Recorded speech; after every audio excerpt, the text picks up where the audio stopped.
High in the Andes, where the air slices the lungs thin and cold, a city clings to a knife edge of mountain. Stone upon stone, joints so tight a blade of light can't pass.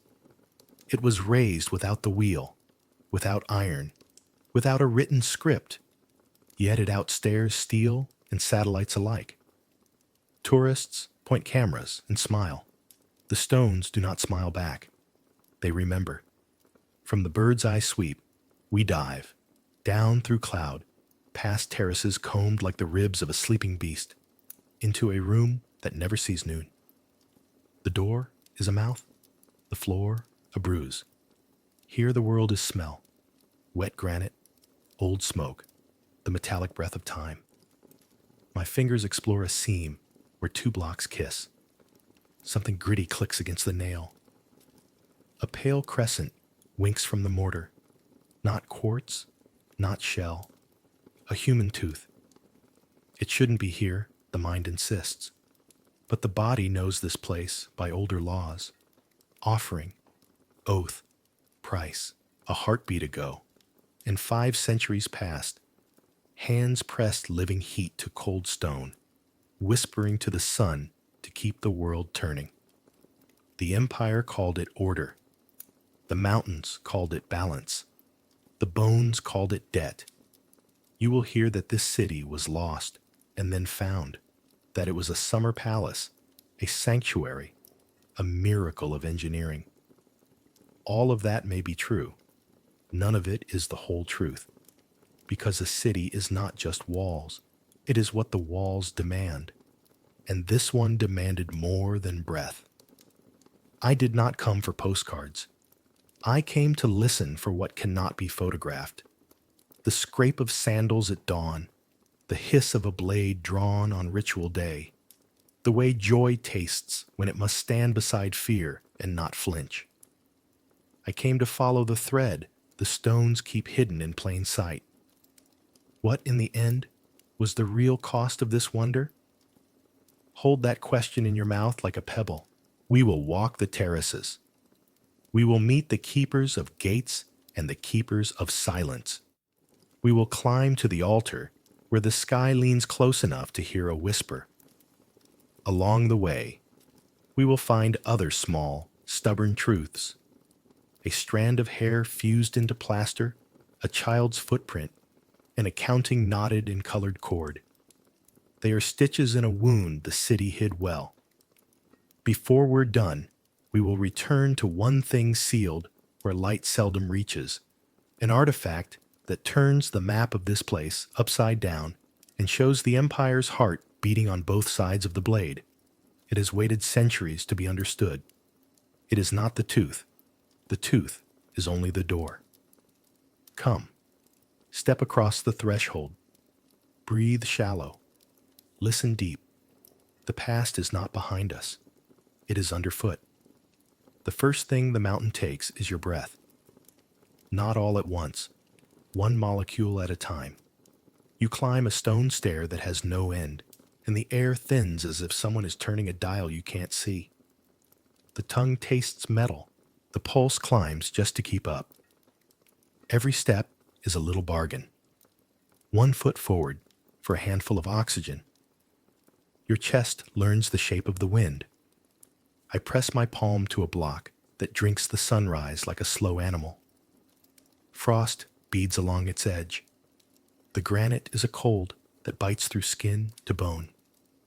Downslope, clouds drag their bellies along the terraces. Combed earth that curves like ribs around the mountain's flank. Above, the pass waits, an open mouth in the ridge. We go there. We always go there. 5 centuries blur, and the path is the same. Llamas snort steam and blink long lashes, but they will never haul the biggest stones. That work belongs to men and women whose footprints are calloused maps. Their breath makes a white thread in the morning. They chew coca to quiet the hammer in the skull, stuff the leaves into a cheek until it bulges, add a pinch of ash to coax the alkaloids to wake. It does not make them strong. It makes the mountain a little less cruel. The cold is a personality, sharp, suspicious, ready to draw blood for eye contact. It finds the chapped seam in your lips and salts it with wind. It sneaks under the wool and through the weave and settles behind the breastbone like a bird that won't stop fluttering. Fingers turn into carved things. They do not quite belong to you, yet they must grip the rope. The rope, woven from highland grasses and agave fiber, braided thick as a wrist, scabbed with the dark sheen of llama fat. It carries the smell of smoke and green sap and old sweat. 20, 40, 60 hands latch on. The foreman, a lean figure with a voice baked by altitude, raises a baton. The chant begins not in his mouth, but in the soles of feet, a beat stamped into dirt that still holds last night's frost. Ha! Ho! Ha! Ho! The sledge groans. A block as tall as a man and wide as a doorway twitches, then slides a finger's width.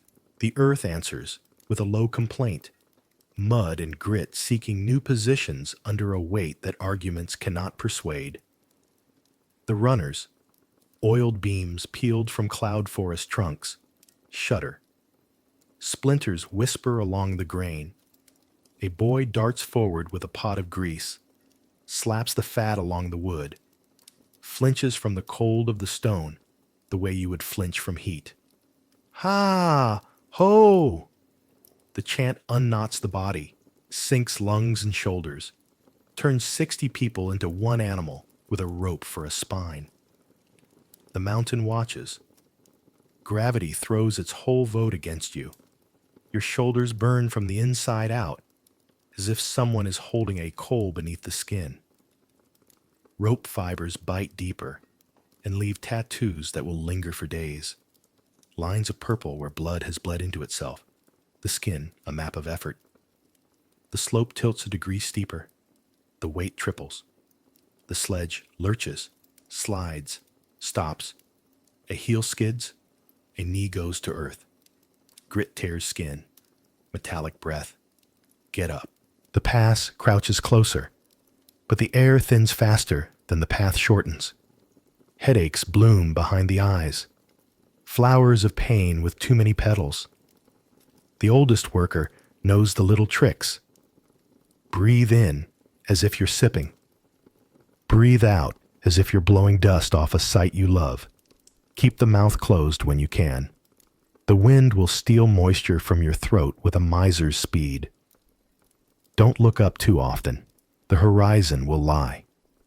Above the quarry, the cliff face shows its wounds. Raw plains where wedges and water teased open seams. Here, muscle is a tool, but so are patience and temperature. Heat the rock with fire, shock it with water, listen for the sigh when a fault yields. Hammerstones kiss and kiss and kiss the faces until they are flat enough to fool the eye. The sting rings through your forearm to the elbow, but the sound is a language. The mason hears whether the blow struck truth or waste. He can tell, eyes closed, if the face is ready to mate with its partner in the wall. It's a marriage, he says to no one in particular. You don't marry a block to a block. You marry a surface to a surface. At midday, the sun has teeth but no warmth. The wind licks salt from your skin. A girl brings chicha in a blackened gourd. The beer sweet sour, a little warm, alive with yeast, like it has its own pulse. It slides down an esophagus that feels made of paper. The first swallow is a blessing. The second is a warning not to be greedy. The stomach is a small bowl at altitude and cannot be trusted with ambition. A buzz moves through the crew. A huayco, a mudslide, somewhere above. It begins as a change in the silence, like a thought arriving before the words form. Then the sound becomes a thing, a long, wet exhale from the mountain's lung. The foreman's baton cuts the air. Ropes drop. Feet stagger backward. The slope in front of us liquefies with majestic slowness, a brown tongue that tastes everything in its path. Pebbles tick against shins. The sledge shivers as if it can choose sides.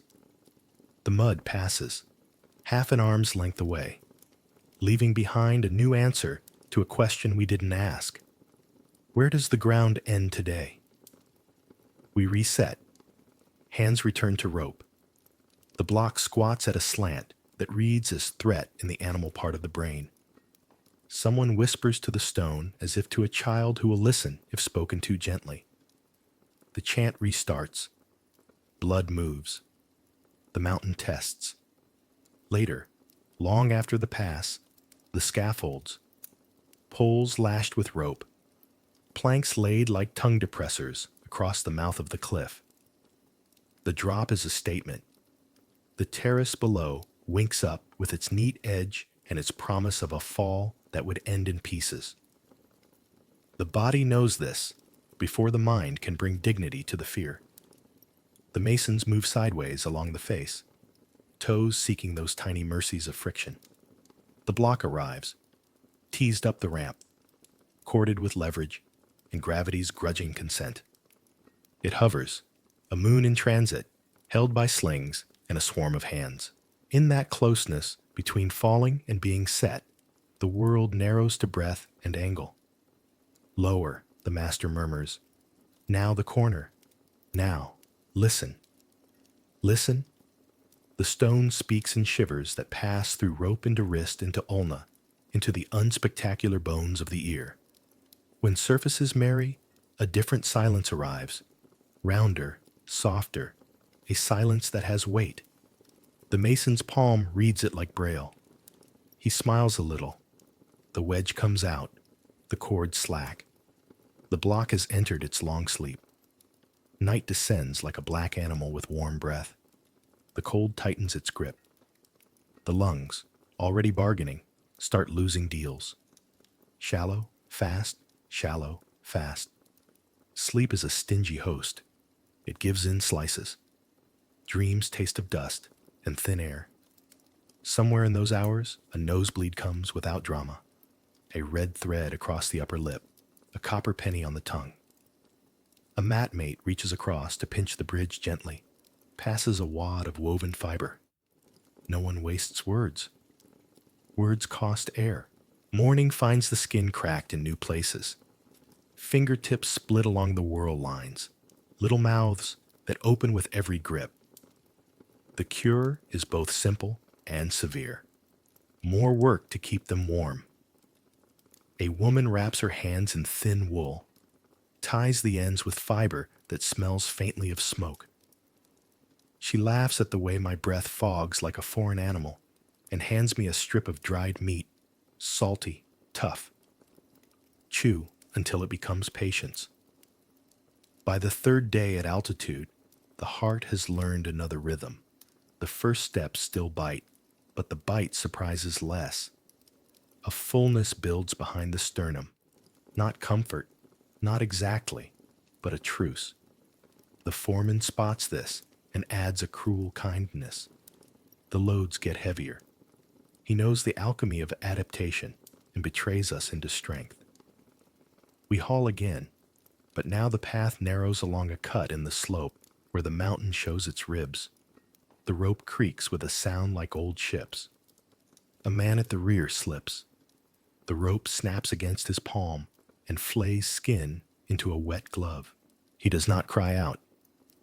The foreman ties a strip of wool around the wound, tucks a coca leaf under his lip, presses his forehead to his for a heartbeat. The Andean way to say, "You're here, stay here." The man nods. The chant swells. Pain becomes a room you live in without furniture. It is hard to explain the way cold alters hunger. You want fat more than bread, salt more than sweetness. A stew of potatoes and quinoa moves like a slow fire through the belly. A dollop of rendered llama fat slicks the lips. The warmth it gives is not a promise. It is a loan, due back at sundown with interest.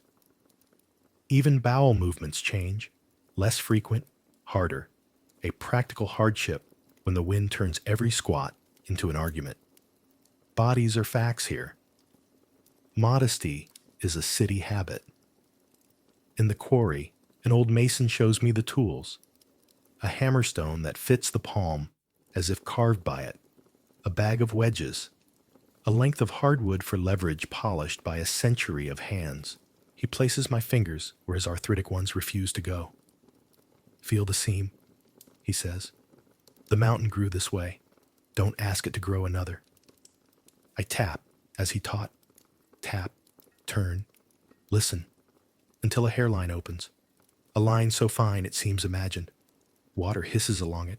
The crack drinks. The face sighs. The block frets loose with a reluctance that feels like respect.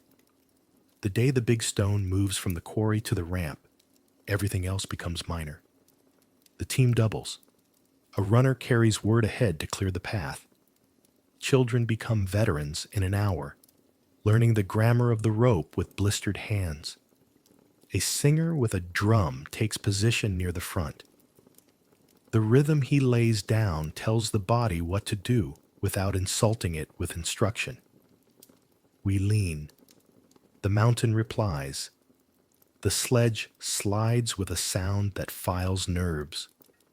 On a bend, the rear team must slack while the front tightens. For a breath, the block aims its whole will downhill. Time slows to individual sounds. A rope strand snapping like a violin string. The drum saying, now, now, now. A woman's low animal noise as her shoulder takes a load she was not born for and takes it anyway. The bend yields. The rope holds. The drum ends the sentence. We do not cheer. Cheering costs air. By late afternoon, the sun balances on the ridge like a coin. Shadows climb the slope and meet our ankles, then knees, then hips. The cold comes on with purpose. The stone rests on a cribbing frame, stacked blocks that will be tomorrow's fulcrum. The foreman walks the rope, testing for frayed spots, muttering to himself the way shepherds count. He pauses by the boy with the grease pot, ruffles his hair with hands that can tell a flat plane from a lie. Tomorrow, he says, and the boy fills the word with everything he has not yet carried. We sleep with our mouths open, unromantic as fish. In the second half of the night, a storm comes through, the kind that sounds like 1,000 small creatures testing the walls. The roof cloth slaps the poles. A woman hums to herself, and the hummed line becomes a rope in the dark that many hands hold. The humming is not a song you know. It is a cousin to the work chant, the way a lullaby is kin to a war march. At dawn, fog walks the terraces with the confidence of owners. Our breath writes brief letters that no one reads. The sledge shivers under our first touch, like an animal that knows the day it was born for. The path to the work site tilts along a ridge where the world falls away on both sides. In places, the masons have tied the mountain back to itself with grass rope, a bridge with a weave thick as a chest. Each step is a negotiation with the void. The footing answers in the language of tension and give. You learn to trust a system that looks like a myth until you place your weight on it. We edge the big block toward a gap that will become a wall. The masons have already whispered to the receiving faces, coax them with taps and polish until they are as ready as mouths. The slings creak. The team's breath becomes one breath. Ha, ho. The block eases down. Just before contact, the mason slips 2 pebbles, thin, flat, into the joint at opposite corners. The block settles, pinching the pebbles to powder. Now, he says. He slides his palm along the seam, and the seam answers with that round silence, the sound of 2 truths agreeing. When it's done, the body reports in full. The rope burns. the blisters that have become coins of new skin, the dull ache in the lower back that began as a shout and now lives as a permanent citizen. The lungs pull air that feels slightly thicker than mornings, a kindness earned. You spit, and the spit is pink. You smile anyway, because the stone is where it belongs, and will be there when the names are not. Somewhere in the afternoon, as we haul smaller blocks that now feel like gifts, a young worker slips his hand between sledge and runner at the wrong moment. There is the wet sound of fruit crushed under a heel. He goes quiet in the terrible way of the truly hurt. The foreman does not waste theatrics. He wraps, he binds, he breathes with the boy until the flood in his eyes recedes. A runner sprints downslope toward the healer's hut, feet finding the path by memory older than fear. No one says accident out loud.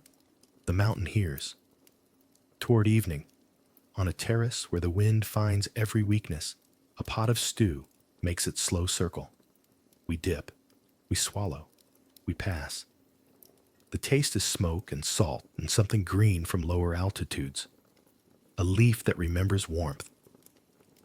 The boy with the crushed hand sleeps with his head on his unhurt arm. The old mason wraps my fingers again and says, "By the time your skin learns this place, your mind will too." He means it as comfort. The body always learns first. When the stars finally shoulder through, they do it with the blunt authority of high places. They are so near, you could almost hook one with a finger. Blood moves slower. The heart insists on its job with a steady, unspectacular heroism. I lie awake and count breaths until the numbers lose meaning. The stone under my back radiates the day's stored heat, a small mercy in a ledger that does not forgive much. My last thought before sleep is not a thought at all, but a sensation. The memory of rope across the palm, the exact bite where fiber met flesh. It is pain and proof both. Tomorrow we will climb again, and the air will still be a thin idea. The body will meet it with the stubborn genius living things carry into cruel environments. Thicker blood, new capillaries, a recalibrated sense of what is too much. Hunger will aim for fat. Thirst will turn patient and then dangerous. The mountain will offer new ways to be tired, and somewhere between the first cut of wind and the last set stone, a quiet decision will harden in the chest, not just to endure, but to belong. That is how empires are built, first in lungs and shoulders, then in walls. For now, hold the simplest fact. Before there was glory, there was lift. Before there was ceremony, there was hall. Before the city taught the world to marvel, bodies taught the city to stand. They say the mountain keeps two ledgers, one for stone, one for breath. Rumi has paid into both. Rope scars cross his palms in pale raised roads. The skin of his shoulders has learned to live under a yoke that is mostly air, the memory of weight that never quite leaves. He stands on a terrace no wider than 3 strides, fog seeping over the wall like milk. Below, the world falls away in green folds to a river that talks to itself in white noise. Above, the ridgeline shows its teeth. The master mason presses Rumi's thumb to a seam and nods without looking at him. "Feel it," he says. "It wants to sit here." The block quivers in its sling, a patient at the edge of a bed. Rumi feels it. He always has. He was the child who pressed his ear to cliff faces to listen for the pebble's long dream. The mountain speaks to him in taps and shivers, in the faintest shifts of pressure across his fingertips. He can tell when 2 planes are a hair's breadth from marriage by a change in silence. He can smell a wedge that will betray them a day before it does. Today, his gifts taste like ash. A chasqui arrived before dawn, cheeks raw with wind, the little bells on his woven anklets stilled by exhaustion. He carried a quipu knotted with urgency, an order from the priesthood to finish the high platform by the solstice. The priest did not speak the word capacocha aloud, but the knots did. People heard what knots do not say. When the message was read, the master's eyes slid across the crew and stopped on Rumi as if measuring him for something heavier than stone. "We will need your hands," he said. It should have been pride. Rumi felt it as hunger in reverse. By midday, the foreman sent him down to the Aklahuasi, the house of chosen women, to fetch new cords, the soft kind for sacred slings. He obeyed with the obedience that had grown into him like a root. In the courtyard, he saw Sisa. She stood with her head bowed, while a matron threaded a comb through hair black as wet obsidian. Sisa's hair had been her mother's boasting, so heavy it took 2 braids to tame it. Now the matron lifted a knife with a blade of polished stone, and the hair fell in a slow thunder, the strands clinging to her neck like vines before they let go. Sisa didn't cry. She didn't look at him. She watched a drop of oil quiver at the lip of a lamp, as if all the world were contained in that trembling. Rumi swallowed air, and it burned. The matron noticed him and smiled the smile of a wall that's seen many feet. "Your cords," she said, and handed him bundles that smelled of smoke and women's hands. As he reached, Sisa's eyes flicked at last toward his face, a quick falcon's glance that held childhood, mud fights by the river, laughter around a little fire, and held something else, a question he could not answer, with hands full and throat shutting. When he turned to go, the cut hair snagged on his ankle like a plea. He kept walking. He didn't step on it. Back on the terrace, the wind had wetted itself.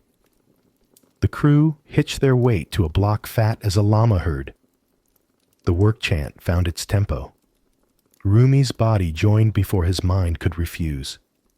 The lean, the burn, the rope's bite negotiating with old scar.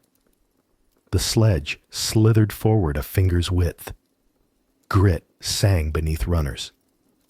Above the cliff, the condors made a lazy circle that always felt like a warning shaped as a blessing. Ha, ho. His lungs found their habit. His legs converted pain to motion. But the mountain today had a second voice, and it spoke in a girl's silence, in cut hair coiling like dead snakes, in the word not said on a priest's tongue. Capacocha.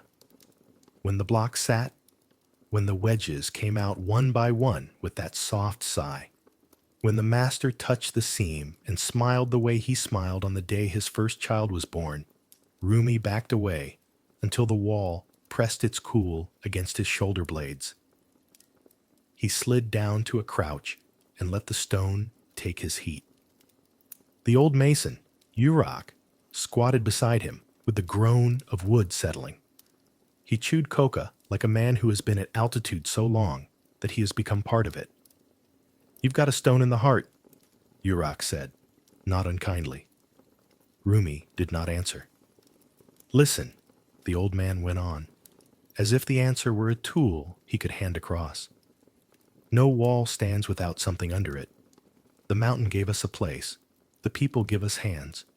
Some things we do because we must." Rumi turned his face away.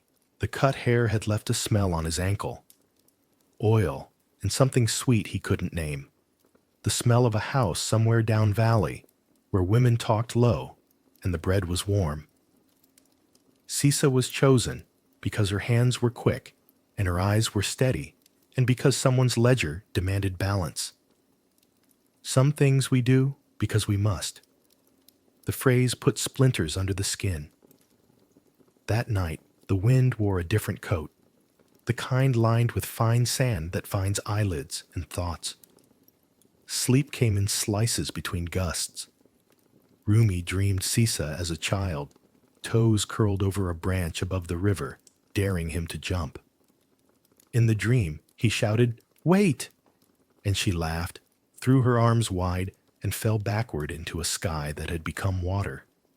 He woke with his heart pounding and the taste of river on his tongue. Though there is no river at that height, only the sound of air moving through stone. At dawn, a new order. Carry tools to the high platform and stay there. The master chose Rumi for the team that would shape the altar's upper face. "Your touch," he said simply. "It must be you." The climb to the summit terrace is a path that teaches faith. Stone stair bites into thigh. Wind scours skin. The sky comes down to meet your forehead. On the final ladder, trunks lashed with rope, rungs smoothed by 1,000 feet, Rumi's hands remembered the exact places where old splinters wait. He stepped onto the platform, and the world opened like a throat. He could see half a day's walk in every direction, terraces like eyelashes, the river curling silver and white, the bone ridges beyond where snow keeps its promises. The platform itself was a clean wound in the mountain, the stone polished to a glare that made the eyes water. He set his hands on it, and the cold went through him so fast his stomach clenched. He closed his eyes and felt the micro ridges under his skin, places that needed to be gentled to receive whoever would kneel here on solstice dawn. His hands jerked back as if the stone had bit. He stood, breathing hard. The priest who'd brought the quipu watched from the shade of a wall, eyes slotted against the brightness. He was young, younger than Rumi had expected, face smooth under the wool cap, lips soft as a child's. When Rumi turned, the priest smiled a small smile that could have been courtesy or could have been a knife. "Good hands," the priest said. "Hands that understand stone. The sun favors such hands." Rumi said nothing. The priest's eyes paused on the rope scars, the cracked knuckles. "You are from the Ayahuayco Ailu," he continued pleasantly. "There is a girl from your Ailu in the house, Sisa. I have seen her. Very calm." He said the last like a compliment. Rumi's mouth tasted of iron. "My mother's sister's child," he heard himself say, though the priest had not asked. "Then you understand why we hurry," the priest went on, still with that light, almost conversational tone. "Order is a fabric. It frays at the edges. A good knot keeps it safe. Your stonework is a kind of knot." He looked past Rumi at the horizon, as if the conversation were a formality that the mountain liked to witness. After the priest left, Rumi worked until his fingers forgot his name.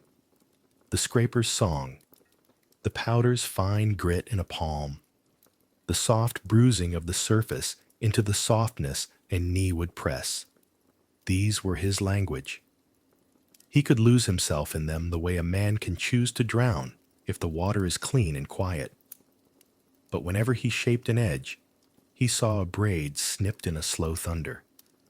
Whenever he polished a plane, he wondered which part of a girl's skin would meet it. Her forehead, her lips. Would she press a cheek there, as if to a mother's shoulder, before the blade drew its line? At mid-afternoon, a commotion at the lower terrace rippled upward like a sound in a drum. A laborer had been caught hoarding coca, stealing handfuls for his wife down valley. The foreman strode through the ranks with the calm of a man who has been this angry before. He did not strike. He simply said the man's name and the name of his Elu, and let the silence do the work. Everyone listened to how those names sounded when tied together under that gaze. The man's shoulders folded in. He returned the coca without words. Rumi felt something inside him tilt. Rules here are not ink. They are pressure. A man may endure lashings better than watching his grandmother's field reassigned. The punishment rarely falls where the guilt lives. It falls where it teaches best. At sunset, his cousin Killa found him near the granary. She had the smell of smoke in her hair and the quick mouth of a river fish. They had grown together like two trees, roots tangled, learning the same drafts of wind. She touched the back of his hand with the backs of her fingers, the kind of touch you use when you don't want to invite the whole world into your business. "I heard," she said. He nodded. The air between them itched with things that could be said and couldn't. Killa glanced toward the slope, where a path dissolved into cloud. "There is a way down through the cloud forest," she murmured. "Huaca guides use it. Hunters. We could be in the lower valleys in 3 days, if the weather likes us." We. He had not asked for the word, and it cut him with tenderness. "And Sisa?" he asked. The name hurt his throat. Killa's mouth tightened. "There is a night when the matron sleeps. Hair-cutting took it out of her. Chaaska, little Chaaska, who carries the chicha. She says the door's pin is old, and the guard plays dice with the porter." Killa's eyes flicked to his, daring him to be the man she needed him to be. "We could do it." Her hand hung in the air between them, like a question. Rumi could see it. His body knew the timings, how long it takes to pad barefoot from altar to stare in the dark, how to move over a rope bridge without waking it, how to read the fog with the nose when eyes are liars. He could see the sacks he would pack: dried meat, toasted cornmeal, a twist of salt, a gourd for water. He could feel Sisa's hand, hot and shaking, inside his. He could feel Killa's breath on his shoulder when the path narrowed and the world fell away on both sides. He could feel, too, the after. The foreman speaking his name with the aldila of the alu. The grass rope bridge cut while his cousin stood on it. The fields reassigned. His mother's hut dismantled stick by stick while she watched without a sound, because sound costs breath, and breath is dear. Killa watched him make the journey without moving. She knows his face like her own hands. "We could do it," she said again, softer now, as if softness would coax fear into sleeping. Rumi put his palm to the wall. The stone took his heat and gave back nothing. He looked at Killa's mouth and saw a child smile inside it like a seed. He was not a man who ran. He was a man who made two planes agree. He was a man who kept walls from cracking. "Not tonight," he said, and the words tasted like blood he'd bitten behind his lip. Killa stared at him as if he'd just admitted a sin she could not forgive and yet had expected. Her jaw worked. She nodded once, twice, the way a person nods when they're telling their own heart to sit down. "Soon," she said, not asking. "Soon," he lied, because hope needed feeding. That night, he couldn't lie to himself. He lay in the sleeping shelter, listening to the wind comb the thatch. The boy, with the crushed hand, breathed in little barks. Somewhere, a man whispered the work chant to himself, a cradle song for grown bones. Rumi's fingers crept to the scar ridge on his left palm, the one that looks like a crooked river. He pressed it against the roof pole and felt the wood answer with its own story. Fire and water, axe and hand. The day it fell, the day it stood again. Everything we build is a conversation with what already is.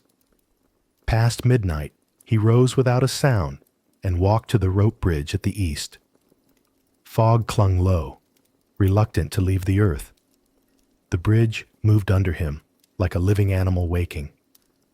He placed his feet with the courtesy one uses with dangerous friends. In the center, he stopped. The river far below argued with rocks. He smelled plant sap and damp moss, the breath of cloud forest rising. He could go. He could go right now. His legs knew the down path like a song. He thought of Cisa's hair in a heap. He thought of Kila's hand hanging like a question. He thought of his mother's hands, the way they had taught him everything without books, how to twist fiber, how to tell tubers by their flowers, how to read a man's temper by the set of his shoulders. He thought of the altar under his hands at noon, the way it had flinched him like a hot stove though it was cold. He thought of the priest's child mouth saying order, like a prayer or a threat. His body rocked forward, and the bridge read the intention, shifted a finger's width. He rocked back, and it stilled. He stood there for a long time, a weight balanced between two worlds, and felt something in him settle like silt in a jar. Not peace, not surrender, a decision made of layers. When he returned to the shelter, Yurak looked at him without turning his head. Old men have a sense for footsteps. The river is loud tonight, Yurak said. It always is, Rumi answered. In the morning, the platform had grown a shadow. Clouds stack in ways that make light behave like a tired mule. The priest came to watch again. His gaze had the shine of new copper. The solstice is close, he said, as if Rumi had forgotten the calendar the sun writes on people's skin. The girl is strong. She will not shame her community. Rumi's hands continued shaping. The scraper sang. His palms burned. The powder whitened his fingers until they looked like bones working without flesh. He felt the tremor in the surface and eased it with a stroke, felt a whisper of misalignment, and coaxed it apart with a wedge barely thicker than a fingernail. His craft has always been a way to make the world make sense. Today, it was a way to not drown. At midday, Killa passed close enough to brush his sleeve as she carried a pot of chicha to the workers. Tonight, she murmured, without moving her mouth. He didn't answer. His hands did. The smallest pause, the faintest slip. A falter so tiny only a man who listens to stone would hear. The priest's head turned. Killa kept walking. Just before sundown, a rockfall rattled the western path. No one was there. The crew flinched as one body. Rumi's heart leapt to his throat and stayed there. The mountain had thrown a pebble to say, I am here. You are not done with me. The master called the crew to the lower terrace. He spoke of the solstice, of the sun's road. He spoke of pride, the kind that sits in the chest quiet and warm, not the kind that struts. Then he said names, pairing them like threads. Who would shape? Who would haul? Who would guard the path? Who would sing the night-long song that keeps dark spirits hungry and away? Rumi, he said last, you will finish the upper face. No one else touches it now. Your hand is the right weight. The crew murmured approval and envy. Rumi felt neither. He felt the bridge under his feet in the night, the sway of choice. He felt Killa's breath syllable the word tonight against his sleeve. He felt Cisa's glance, quick, razor bright, like the edge of a leaf that can cut. Dusk braided itself into the terraces. Fires bloomed. The world smelled of soup and wool and tired skin. Rumi carried his tools back to the shelter and wrapped them in cloth with the care one gives to sleeping things. His hand paused on the scraper's handle. It was worn to his shape. He imagined dropping it over the cliff, imagined the sound it would make. None at all at first, then a long, small clatter becoming nothing. He set it down instead. He walked to the house of chosen women at moonrise, kept to the shadow line. The door pin was old. He had tools. A breath, 2, 3, his ear to the seam as he would put it to a wall. Silence thick as wool. He slid the pin. The door shifted a finger's width, then stopped with a complaint. On the other side, a footfall, a man's low cough. The guard wasn't playing dice tonight. Chance had chosen law. Killa's hand found his in the dark, fingers cold and damp. He squeezed once, hard enough to say, "I know." Her breath quickened. He shook his head. Her fingers tightened as if pain could make reality change. He shook his head again, slower. The night listened. They withdrew, like water from a rock. Below, the rope bridge exhaled in the breeze. The river argued on.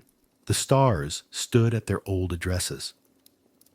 When the first bird cut the black, Rumi was already at the platform, palms to the stone as if warming a child. The cold bit back, familiar now, almost a friend. He began to work the last unevenness out of the face, each stroke a prayer in a language that does not ask favors. Behind him, the priest stood quiet, thin hands together. Behind the priest, the mountain held its breath the way it always does for moments that will be called fate later and are called work while they are happening. Rumi's choice was not dramatic. It did not burn a brand on dawn or bring down walls. It was a man lifting his weight into the day he did not want and setting it in place. It was telling his legs to stay when they knew the path down like a song.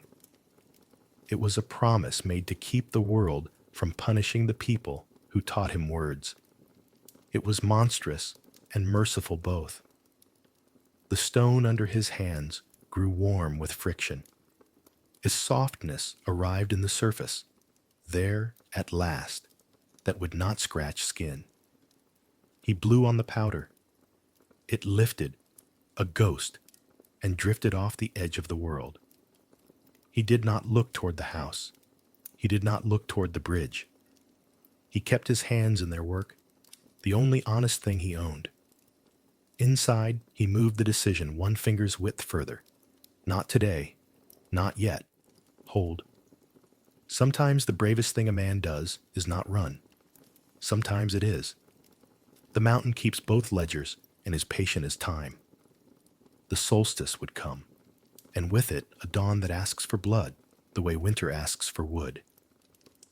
Between now and then, a space narrow as a rope bridge hung over a roar. Rumi planted his feet there, breath by breath, and waited for the next wind to declare itself. The first sign is not a shout. It is a smell.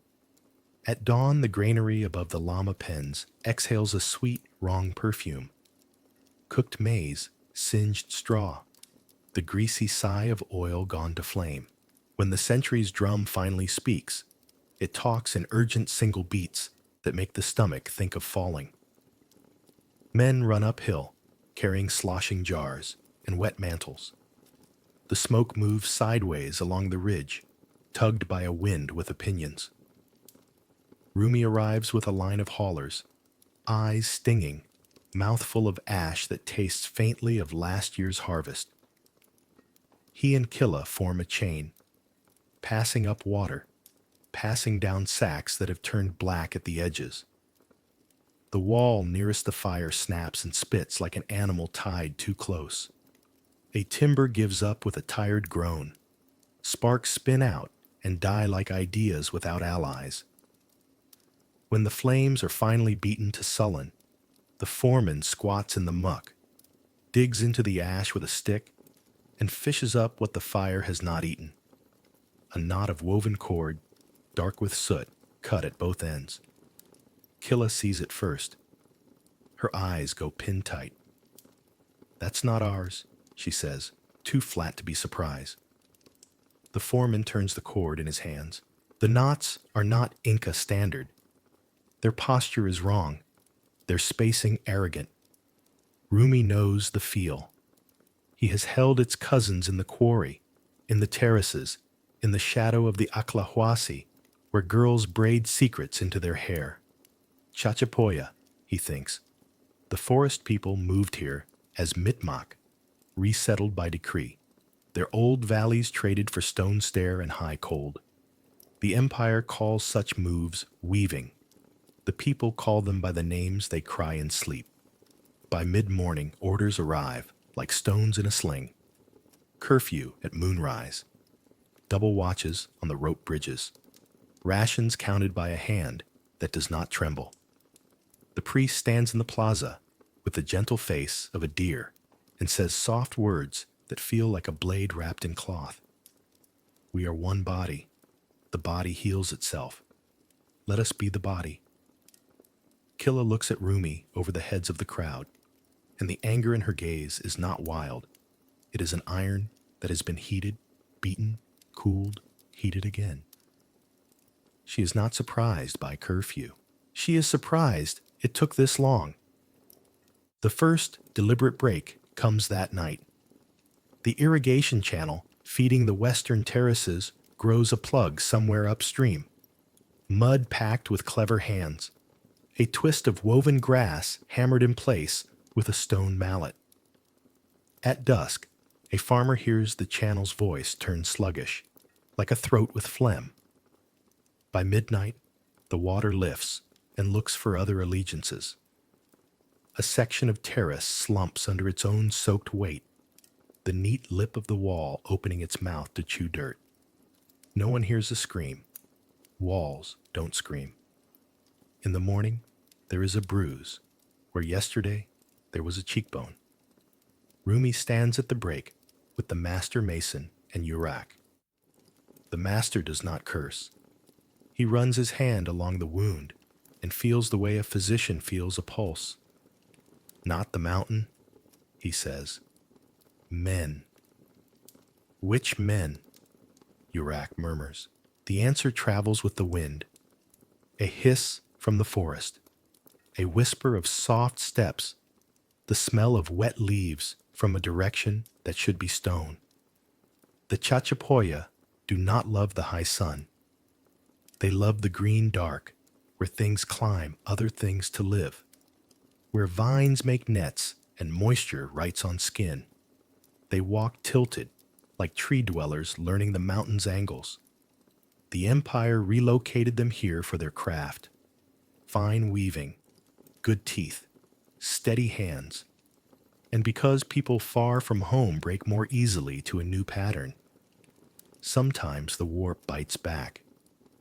At the midday council, the plaza stones feel colder than the air. The foreman, the master, the priest, and 2 Caracas, local leaders allowed to keep old names under new rules, sit in a crescent like a jaw. Rumi stands behind the master with the other artisans, eyes lowered enough to be overlooked, raised enough to see. The priest speaks first, because priests always do. His voice is soft and sticky as ripe fruit. We must draw out the rot, he says. A careful hand, no panic. Before the solstice, we must be one mind. One of the Caracas, a woman with a nose like a hawk's beak and hair the color of river mud, asks who will be punished. She asks it as if inquiring about weather, because people watch the answer like they watch the sky. The priest smiles. The guilty. The master's jaw works. He does not love ambiguities that arrive with smiles. We have work, he says. Walls do not wait. If we chase shadows, the stone will leave our rhythm. It is not shadow, the other Caracas says. A man with Chachapoya tattoos, climbing his forearms like vines. He says it without removing his eyes from the priest. It is hunger tied to pride. Then we feed pride, the priest replies kindly. We show them how bright the sun sits on a city that obeys. After the solstice, we will speak of grievances. Rumi's stomach tightens. The word after walks to a cliff and looks down. At dusk, a message arrives, tucked into a basket of coca leaves, left at the base of the east watch post. The sentry calls down a runner. The runner brings it to the foreman, who brings it to the master, who brings it to the priest. It passes through hands, like a bowl too hot to hold. It is a quipu, but not one from the empire's schools. The cords are dyed with forest barks. The knots sit at odd intervals that still contrive to speak a sentence. Release the girl. Return the families to their valleys. Stop taking bodies for the state's work, or we turn the mountain's water against you. There is a small charm tied to the top string, a sliver of obsidian shaped like a snake's tongue. The priest holds the quipu as if it were a polite insect. They ask to undo the sun, he says, almost amused. No. The master doesn't reply. He looks at Rumi. He has seen Rumi reading invisible seams. He knows when a wall wants to crack. That night, Rumi and Killa sit with their backs against a warm stone that has swallowed the day. Killa's breath hitches like a runner's who has not yet stopped. Amaru sent that, she says, low enough that even the rock must lean close. He's Chachapoya, born under leaf, not sky. They sent his family here when he was a boy. He learned our paths.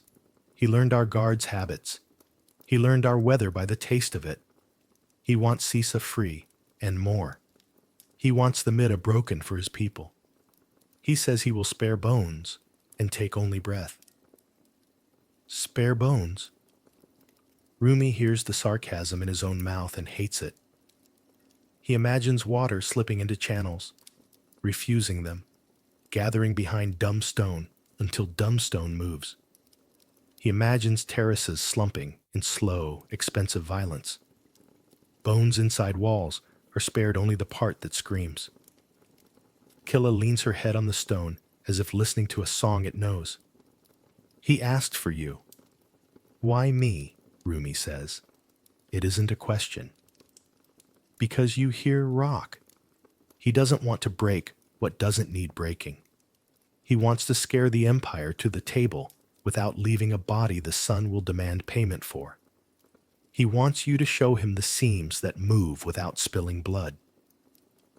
Rumi closes his eyes. He sees Sisa's hair in a heap again. He sees the priest's lips when they say order. He sees his mother's hut, the way it could be untied without fire if someone knew the right knots. No, he says, and his voice has no iron, only tiredness. If I teach men to wound a wall, that wall will bleed people tomorrow. Stones do not drink alone. Killa is quiet for a count of 20 heartbeats. He can hear her teeth grinding in small, thoughtful clicks. Then stand with them in another way, she says finally.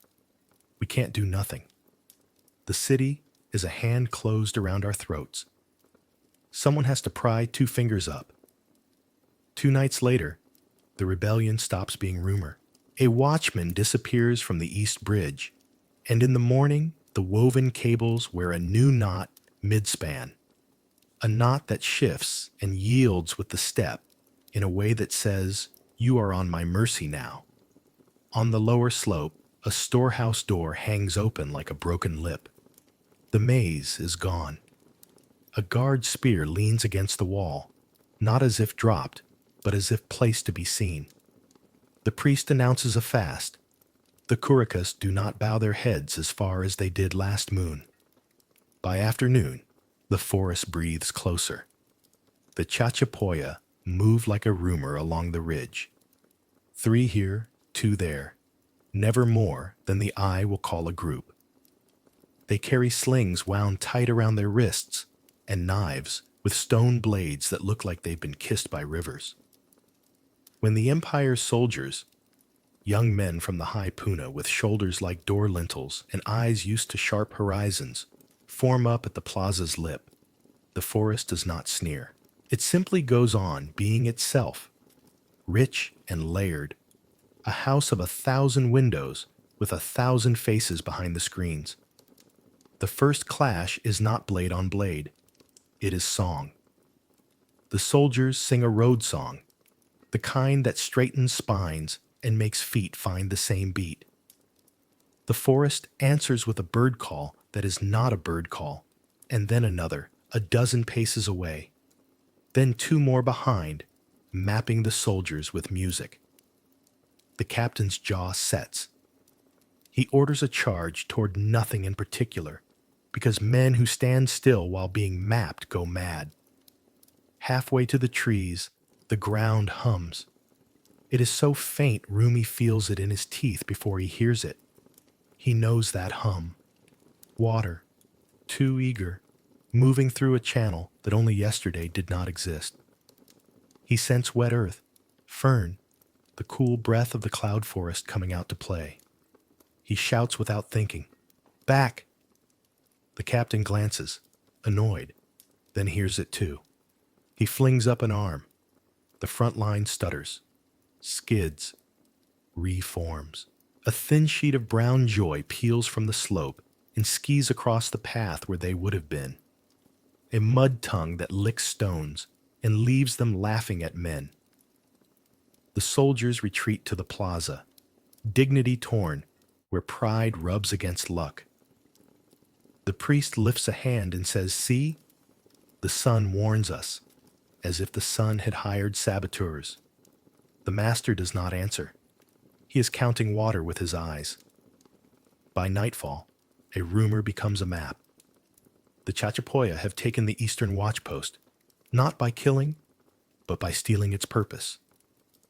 They leave the old sentry with his hands bound and his mouth free to tell a story about how quickly a man becomes a child when a vine decides to be a rope. They have plugged the middle canal and cut a small notch in the spillway above the northeastern terraces. They know the way the mountain holds water better than the men who wrote the plans. On the second night of the standoff, Rumi meets Amaru. Killa leads him along the inside of the east wall, where the shadow learns to be thicker. They descend a ladder into a throat of stone that breathes cool. The air smells of crushed fern and wet rock. Two men step out of the dark with workman's hands and hunter's eyes. The younger carries his knife like a spoon, easy and casual, a domestic thing.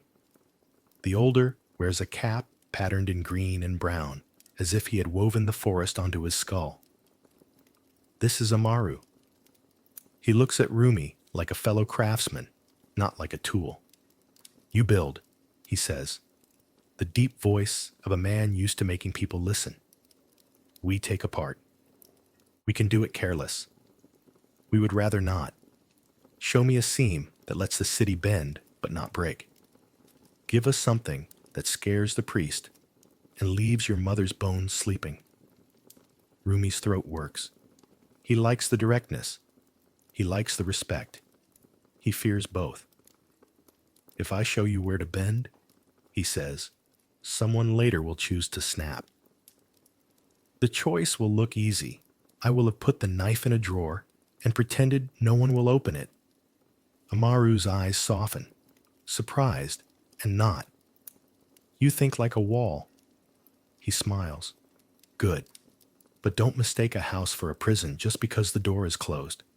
We want a door." Killa's gaze is an arrowhead digging in.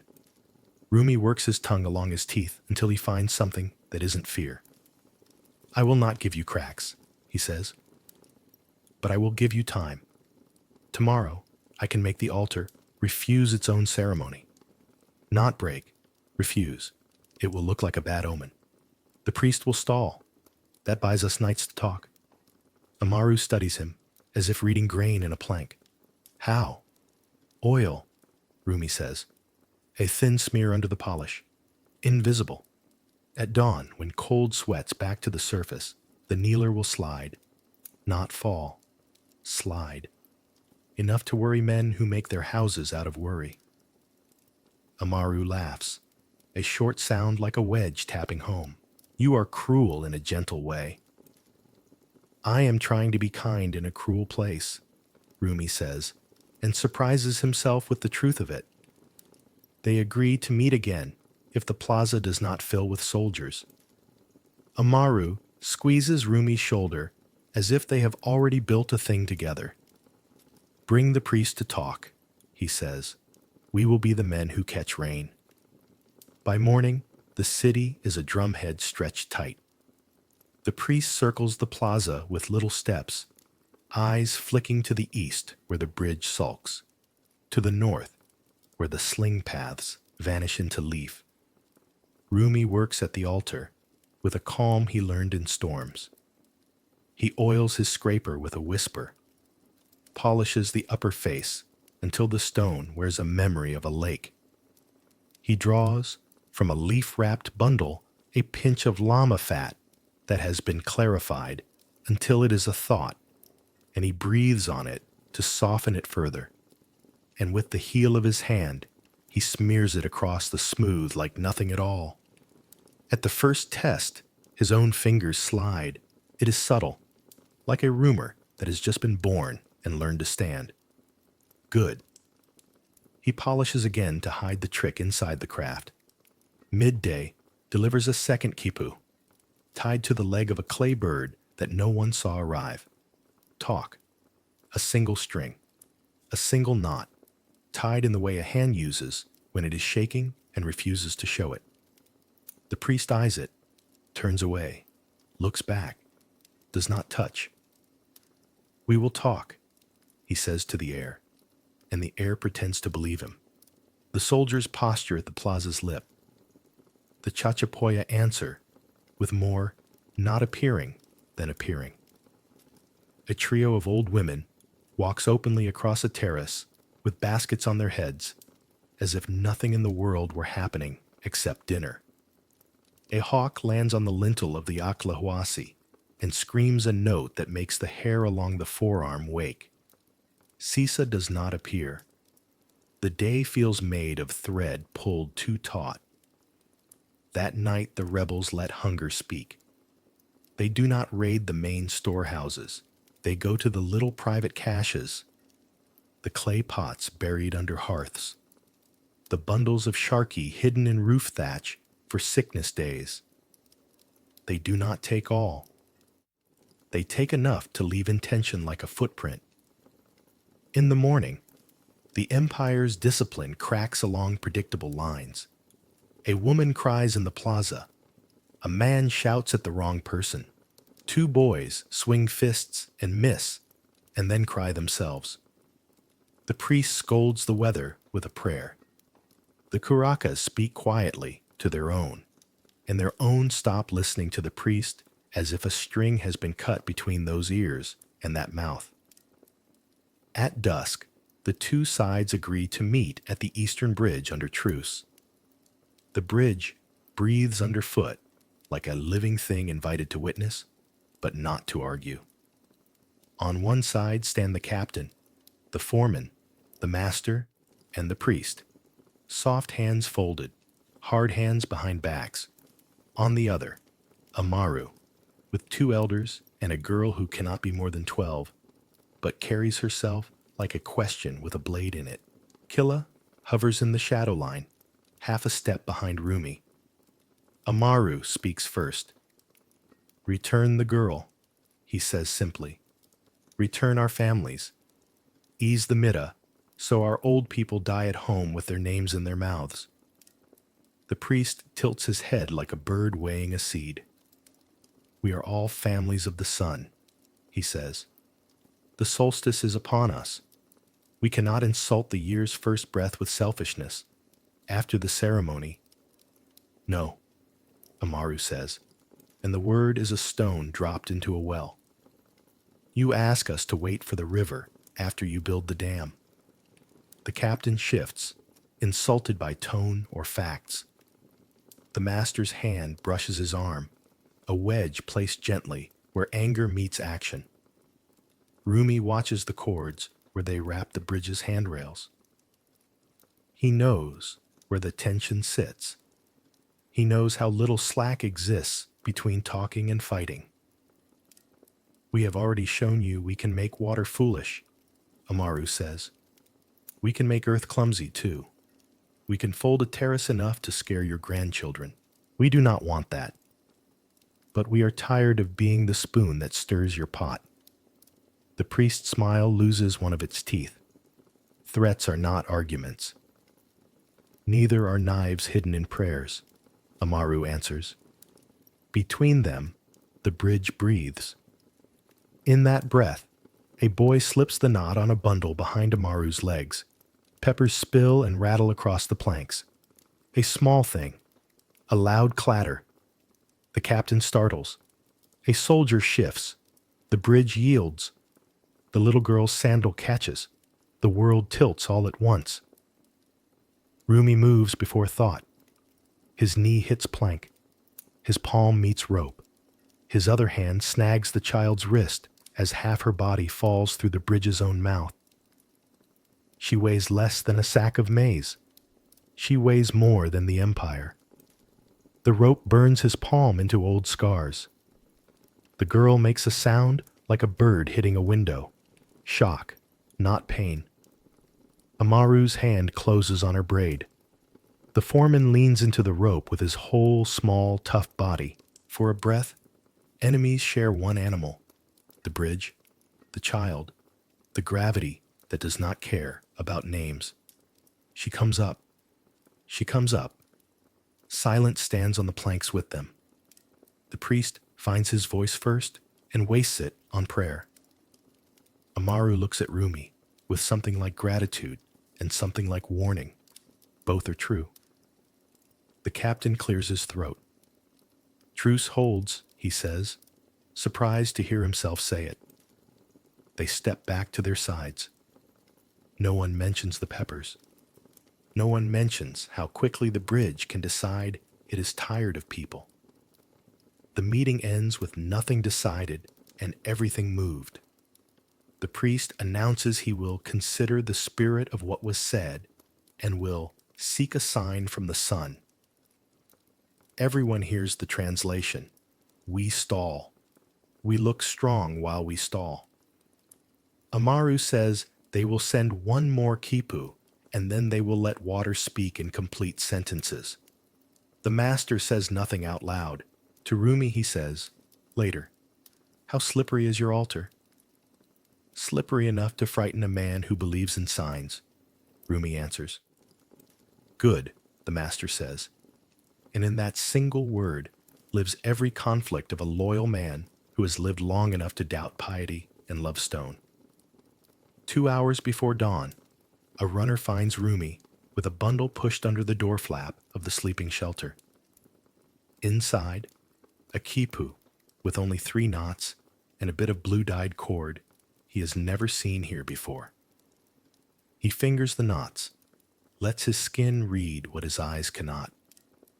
We can break your city without touching one stone. The blue cord is not a boast. It is a map of the spillway above the northern terraces, tied in the language of water, not empire. Rumi tastes metal at the back of his mouth. He sees the solstice morning as a picture turned on its head.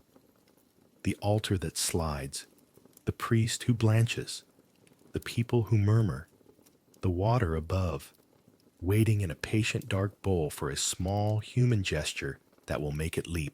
He sees Sisa, head shorn, eyes steady, because someone taught her steadiness as a virtue and then used it to steal her. He sees Killa's hand half open, always about to ask again. He wraps the quipu back in the cloth and presses his brow to the floor as if he were listening for ants. The ground has a heartbeat when hundreds of people sleep on it. He hears it and knows with a certainty that feels like nausea. Tomorrow, the mountain will not choose a side. Men will. He stands, wipes his hands on his tunic, and walks to the platform where the altar gleams in starlight, like a piece of river stolen and frozen. He lays his palm to it. It is cold enough to bite. He thinks of Amaru saying door. He thinks of the priest saying order. He thinks of the bridge breathing under a child, and how for one bright, honest moment, enemies became the same animal because a small life weighed more than habit.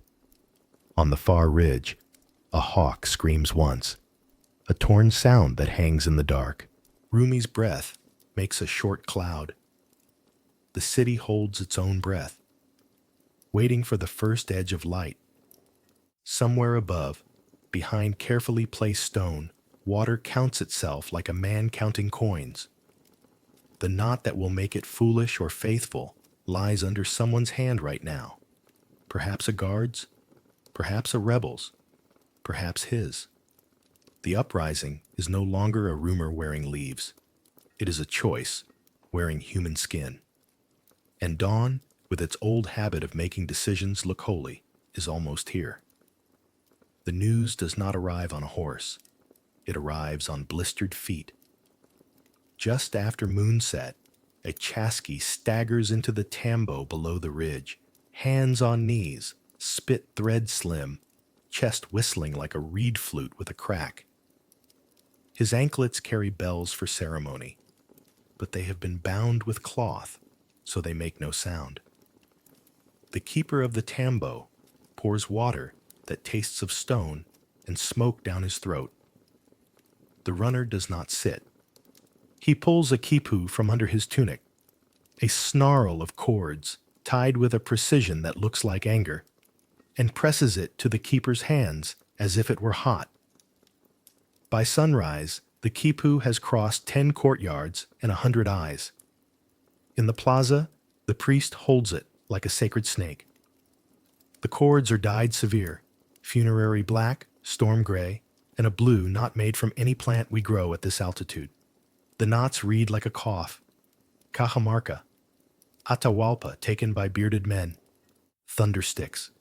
Four-legged deer, tall as doorways.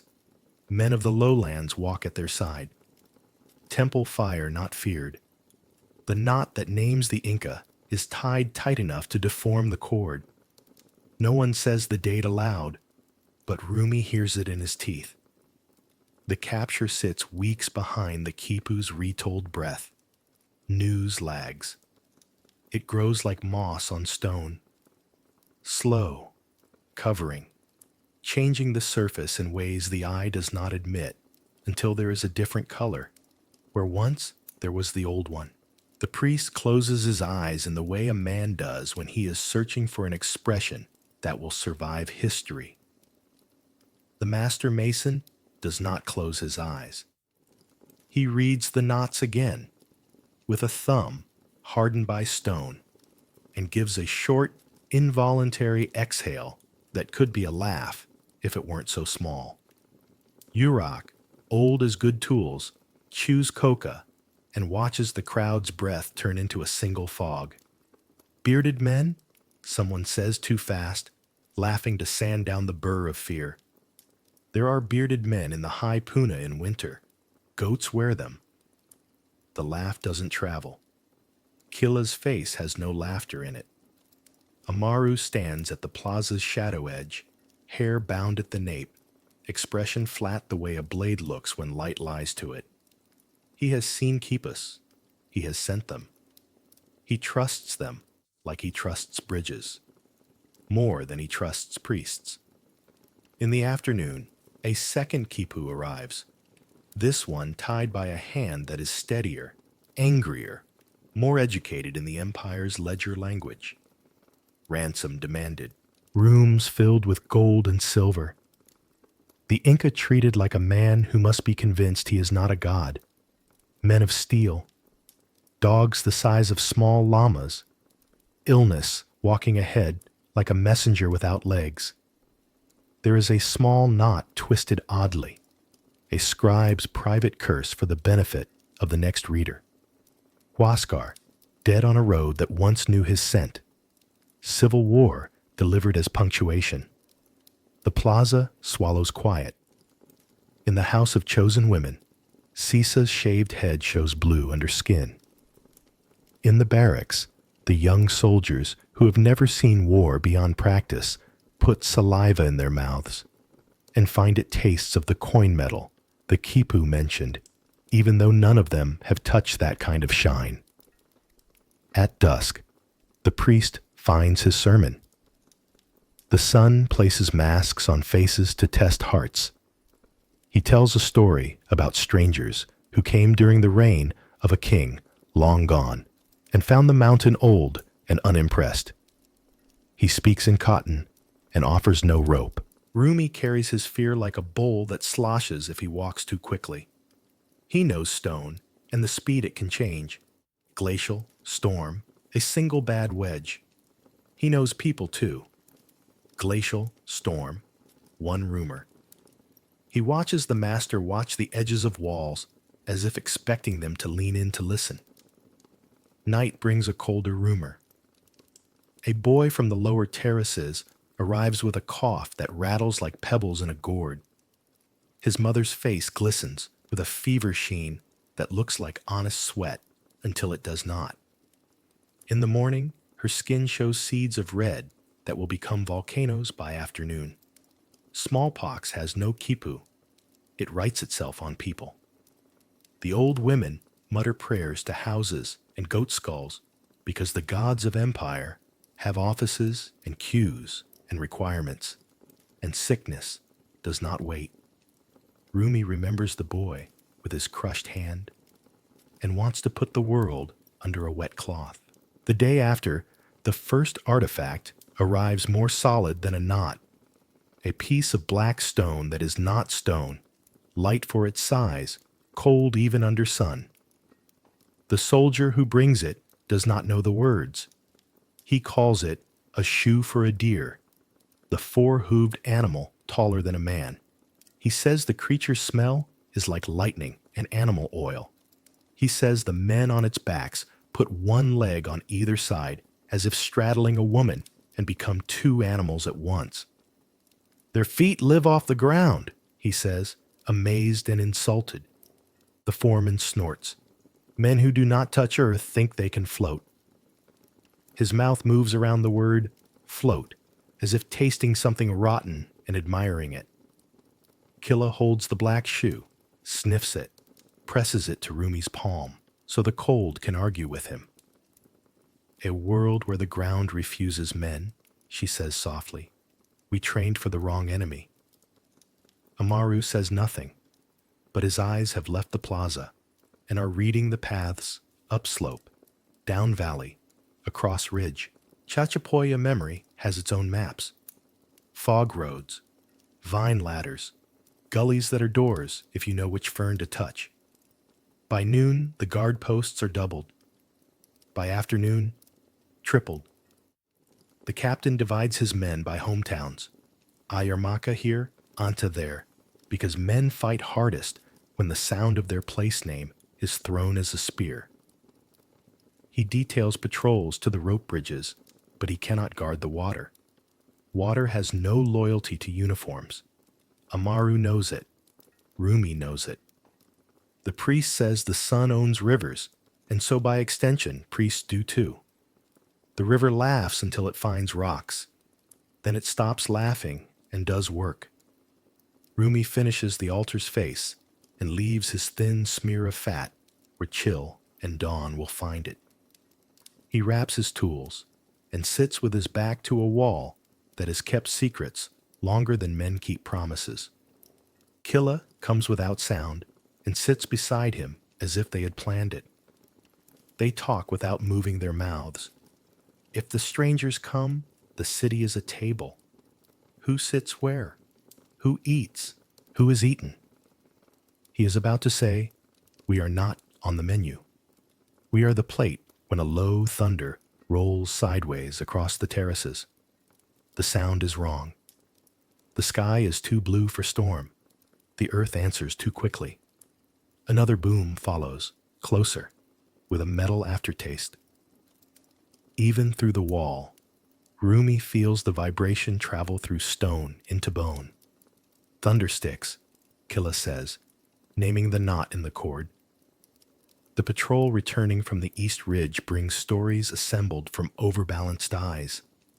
Men who carry tubes that vomit fire and smoke, make noise like cliffs falling, spit stones faster than sling and meaner. One soldier pulls up his sleeve to show a fresh bruise the size of a dove egg. Another brings a handful of buckshot, eager to be weighed. A third, quieter than the rest, says the stranger's animal looked at him with an intelligence he has only ever seen in elderly women and condors. "It knew where my bones are," he says, and when he laughs, his throat sounds thick. "They are few," the captain insists to the priest. "They move with allies, not numbers." Few is a word men use before they lose. Amaru murmurs to Rumi when no one is listening. Few with thunder. Few with skin that turns a spear. Skin like stone. The soldiers pass around a breastplate as if it were a god stolen from a small temple. It is cold, wants to be held with a cloth. A boy taps it with a stone, and the sound wakes a sound in his teeth. The master listens and hears a wall's sadness. The priest listens and hears a sermon about purity. Amaru listens and hears the cost of learning how to make such skin. That night, the Chachapoya send no quipu. They send a man of the Huanca, a messenger who has run hills his whole life and never learned to fear lungs. He speaks with his hands as much as his mouth, draws maps on dust with a finger, builds rivers out of lines, and towns out of dots. He says the strangers are not alone. They are a braid. Lowland tribes harmed by Inca levy, old enemies dusting off old angry masks, mountain people with grudges sharp enough to shave hair. He says they use interpreters who speak like knives. He says women smell like smoke when they pass because their clothes burn without burning. He says names: Cajamarca, Chauja, Sausha. He does not say tomorrow, but the way his eyes sit in his skull tells Rumi that he carries a calendar inside his chest and the pages are almost gone. "Why come here?" the priest asks, as if this place were a god's private courtyard. "Because your roads are good," the Huanca says simply, and the answer hangs there, a sober compliment and a sentence of judgment both. In the morning, the plaza fills with quiet people. The curacas speak to their own. Traders count beads as if beads can hold luck. Mothers tighten children's braids with more care than usual. A soldier sharpens a spear. He knows will not pierce iron. The priest announces a fast, then a feast, then another fast, like a man changing masks mid-sentence to see which one frightens away the ghost. The master calls for stone, rope, wood, materials he trusts, as if he can thicken walls with will. Amaru calls for eyes, ears, feet, where imperial ears do not fit. Rumi does what he always does, puts his hand on the city and listens. He hears the mountain's old language under the new noise, the way a terrace breathes after rain, the way a wall hums when a heavy thing moves nearby. The low mammal sound rope makes if it knows it will be asked to save a life today. He hears the altar, slick with his own quiet treason, waiting for dawn and panic. He hears water counting itself in the dark above the northern fields. He hears the bridge remembering a child's wrist in his palm and how two enemies made one animal for a breath. By midday, a line of people snakes out from the storehouse, not panicked but firm, faces carved into expressions that tell children how to behave. Rations are weighed. The hand that counts tries not to shake. A man in the line hums the work chant under his breath, as if reminding his bones that work continues even when history arrives. A woman in the line hums a different tune, the one used to lull feverish babies. The tunes braid without trying. At the third hour of the afternoon, a new runner comes without breath left for ritual. He is from a valley, one day, to the north, and two, to the east, a place where maize grows in a proud posture and people like jokes and fist fights in equal measure. He says, The strangers have stepped through that valley, like tall stories trying to be facts. They number fewer than a herd of llamas, but carry themselves like a horizon. They walk with men who know our words. A priest in black reads prayers from a small object and raises a wooden man on a stick as if the wooden man is listening. The wooden man watches everything and does not blink. Do they take women? Someone asks before his mouth can mind him. They take gold, the runner says, and the plaza exhales relief that tastes like shame. How long? The captain asks. The runner looks at the sun as if it were a friend who has stopped keeping good time. If they want to be quick, 2 days. If they want to be rich, 5. Evening brings a quiet that is not peace. The Caracas of 2 islas hold a meeting that is not sanctioned. Old men talk about old enemies and how a new enemy can be used as a stick against them. Old women talk about bread and children and how neither cares which man wears a feather if the fields will not be burned. The words ally and traitor walk through the room wearing each other's clothes. Killa sits in the doorway, eyes counting, mouth a line that learning could be written on. She catches Rumi's gaze as he passes and gives him a nod that means, "Do not leave me here with fools," and another that means, "Do not drag me into your mercy." Near midnight, Amaru finds Rumi and says the thing that has been growing on his tongue. We have always resisted the empire by making it expensive to stand. Now we must make it cheap to stand with us. Let the soldiers' pride be our wall for a day. We show them we will not cut their mothers' fields. We show them we will cut the strangers' feet if they try our bridges. We stop our own sabotage. We guard the water with them. For one dawn, the word with embarrasses Rumi with relief and dread, both. The priest will not bless it, he says. I'm not asking the sun, Amaru says. I'm asking the men under him. Rumi thinks of the altar. He thinks of the smear of fat he laid with a hand he pretended was a mason's and not a rebel's. He thinks of the docked hair in the house, of Sisa's glance that has narrowed into a blade. He thinks of the boy with smallpox spotted like a night sky no one asked for. He thinks of the iron shoe heavy in his palm and how some men built an animal that agrees to be ridden. He thinks of the Inca in a room of gold, measuring the world with rage and bargaining anyway. Tomorrow, he says finally, the altar will refuse to hold a knee. The priest will call it a sign. He will stall. You will be seen guarding a canal with one of our soldiers. You will be seen tying new knots in the bridge where it frays, and the soldier will hold the other end of the rope. The captain will pretend not to see you. The Caracas will pretend they ordered it. People will learn the shape of this new animal. Amaru's smile shows teeth, not for threat, but for weather. We make a posture the mountain respects. Just for a day, Rumi says, because hope needs a bridle. Just for the dawn, where history puts its foot on our neck, Amaru says, and when he laughs, it sounds like a wedge going home. Before first light, the city moves like a thing in a difficult birth. The priest wakes to a world that refuses routine.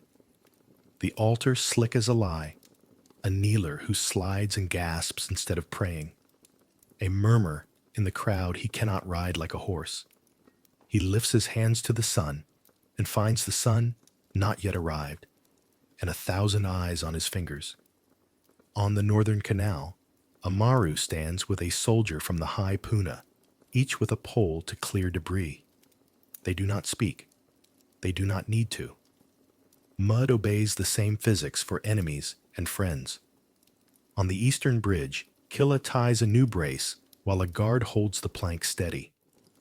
He glances at her, and then away, and then back, like a man who has seen a hawk land on his wrist by mistake. Across a terrace, Yurak shuffles out with his tools and mends a small corner that would otherwise become a large problem by evening. He mumbles to the stone about grandchildren. The stone listens the way stone does, completely and without replying. At the exact moment, the sun horns over the ridge, a precise blade of light slicing the morning into before and after. Drums far down valley mutter like a stomach. Not thunder, foot, not one horse, many bare feet. A sound carried by ground and rumor, and the small bones of the ear. Men coming. A child on a terrace wall squints and names a dot. A second child insists it is 2 dots. Then 5. Then a ribbon of ants that learn to stand tall. The captain chooses a posture that says we are bigger than our numbers. The priest chooses a posture that says the sky is with us even if the ground has doubts. Amaru chooses a posture that says we remember where the soft dirt sits. Rumi chooses a posture that is not a posture at all. He puts his palm on the altar he betrayed and feels the cold come up into his skin like a truth. A shout bites the air from the far slope. Then another, closer, answer shaped like a mirror. Men appear along the spine of the ridge with the sun behind them, so they look taller than honest. They carry spears and slings, and among them, the mistake the eye makes into myth, rise the animals that refuse ground. Horses. They move in a way that makes the stomach learn a new verb. To gallop. The animals do not belong here any more than a fish belongs in a tree, and yet here they are, 2 bodies pretending to be one, throwing shadow like an omen. Behind the riders, men with beards shine, not their faces, but their chests. The sun likes them too much. One raises a tube, and the morning rips. Smoke reaches for the plaza with long fingers, and the sound lands too late. Then again, then again. Birds levitate from the terraces in a frantic cloud. The child on the wall claps his hands to the sides of his head and laughs without meaning to. Fear masquerades as delight in children until it learns better. Hold, the captain says, and the word is a bridge no one wants to test. The first wave does not strike, it demonstrates. The riders trace the ridge like men who know audiences. The men on foot move like men who know prices. The allies, faces that look like home faces wearing not home expressions, walk blade level with the bearded ones. One of the strangers raises his stick and fire leaps out with the confidence of a god used to being believed. The ball falls short. The plaza breathes again. A woman begins to cry, not for the ball, for the fact that this is now in the world. On the canal, Amaru and the soldier keep their poles moving because water does not wait for speeches.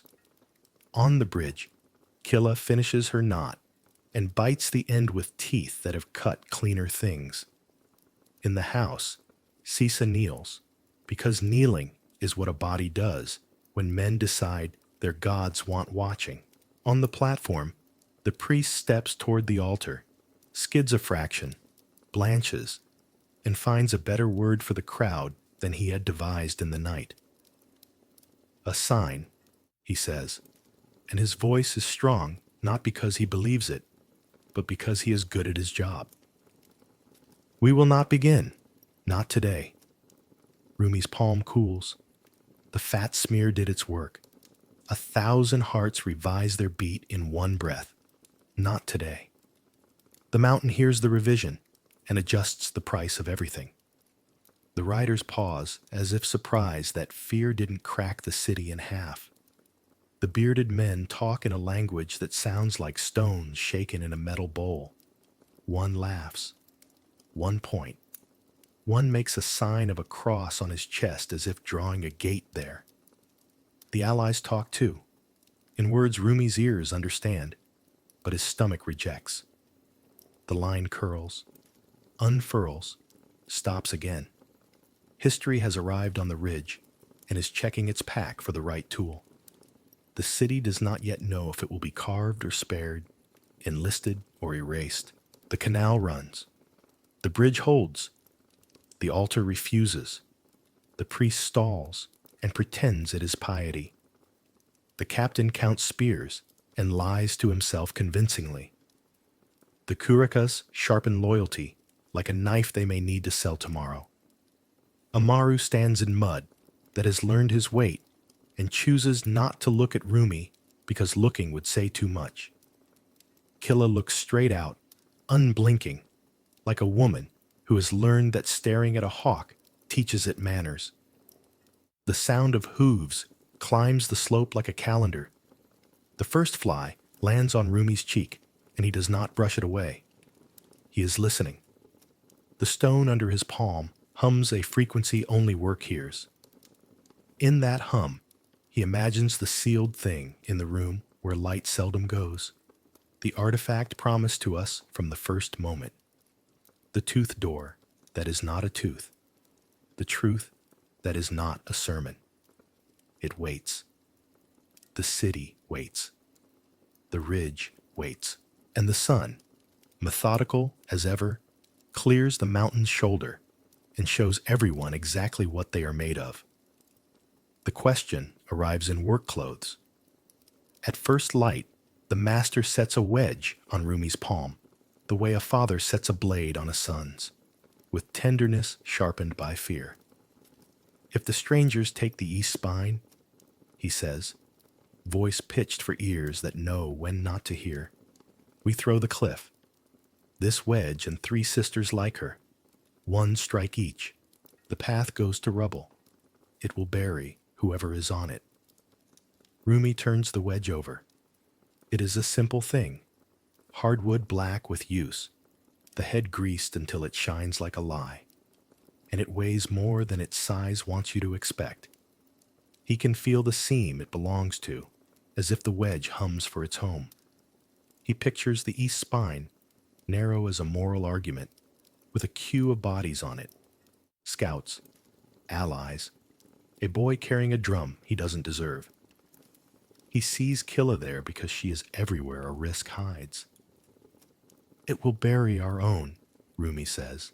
It will save the rest, the master answers, and there is a plea wrapped in the command. Walls are made of decisions you live with. The priest has his version, silkier and older. He finds Rumi by the altar, where the thin smear of fat has turned the surface into a lake that refuses to hold a knee. He smiles a stitch smile and pretends not to know why the stone is a little faithless today. The city is a body, he murmurs. When rot threatens, we cut to save the limb. The girl is ready. We do this, and the sun will not let the newcomers end us. 1 life to keep 10,000 from forgetting their proper names. Sisa stands behind him, eyes steady as a hawk's. Her hair is growing back in a boy's rough shadow, and the breeze lifts the tiny bristles, the way it would lift new grass. She is the same girl who once dared the river to blink first. She is not the same at all. She looks from priest to stone to Rumi, and then away, the way a person looks at a knife that belongs to the family. Choose, the priest says, without saying, choose. Save the city. Amaru has a third idea, brought like a gift that might bite. We can flood the lower terraces, he tells Rumi and Killa in the shade of a wall that knows secrets. A quick cut to the canal above the north fields. Water will run hard, turn the slope into a dragon's back. The riders will lose their legs. So will anyone else on the path. But the flood will eat the lip of 3 terraces. No harvest their next moon. Maybe no harvest for a year. Fields are ribs, Killa says flatly. Break ribs and the body breathes different. Forever. Amaru acknowledges the math with a roll of his shoulder. Better a hungry city than a broken one. Rumi feels the three choices sit in his hands like weights: wedge, blade, water. All of them say the same sentence in different dialects. Pay now to live later. Pay with what makes you human. His palms itch as if the rope burns are remembering a future. He goes to the place where he can think, into the wall. He slides his fingertips along a seam until the stone tells him its calendar, what it will give today, what it will give if pressed tomorrow, what it will never give. The mountain speaks in patience. Men do not. In the quarry, Urak sidles up without ceremony and offers him a coca leaf like a benediction. You look like a man who found a door in his sleep and woke without the key, the old mason says. If we save the city by making it empty of the people who teach it its name, what have we kept? Rumi asks, surprising himself by discovering the words he has been holding inside his chest like a hostage. Urak chews, considers, spits neatly. Stones remember better than people, but they remember different. They keep the shape, not the why. He taps the wall with a knuckle. This will stand when your grandchildren's grandchildren forget the priest's name, but it will not say whether you were kind. Then why have we been kind to stone?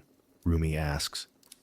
Urak laughs once, soft, because the city forgives slow. People forgive quick and then forget the forgiveness.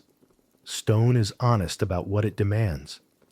He sets a work-rough hand on Rumi's wrist. But hear me. A wall that costs a child is a wall that will ask for another. It likes the price it learns. Afternoon heat wraps the terraces like a shawl, and the hawk on the ridge cries with a voice that seems to tear in its own throat. The captain drills boys whose spears look like teeth, in a dream someone else is having. The Kurakas argue the geometry of loyalty. If we give the priest the girl, will he keep his promises when the men with thundersticks read the sky a different way? If we flood the north fields, which grandparents die in winter? If we throw the cliff, which cousins go under it?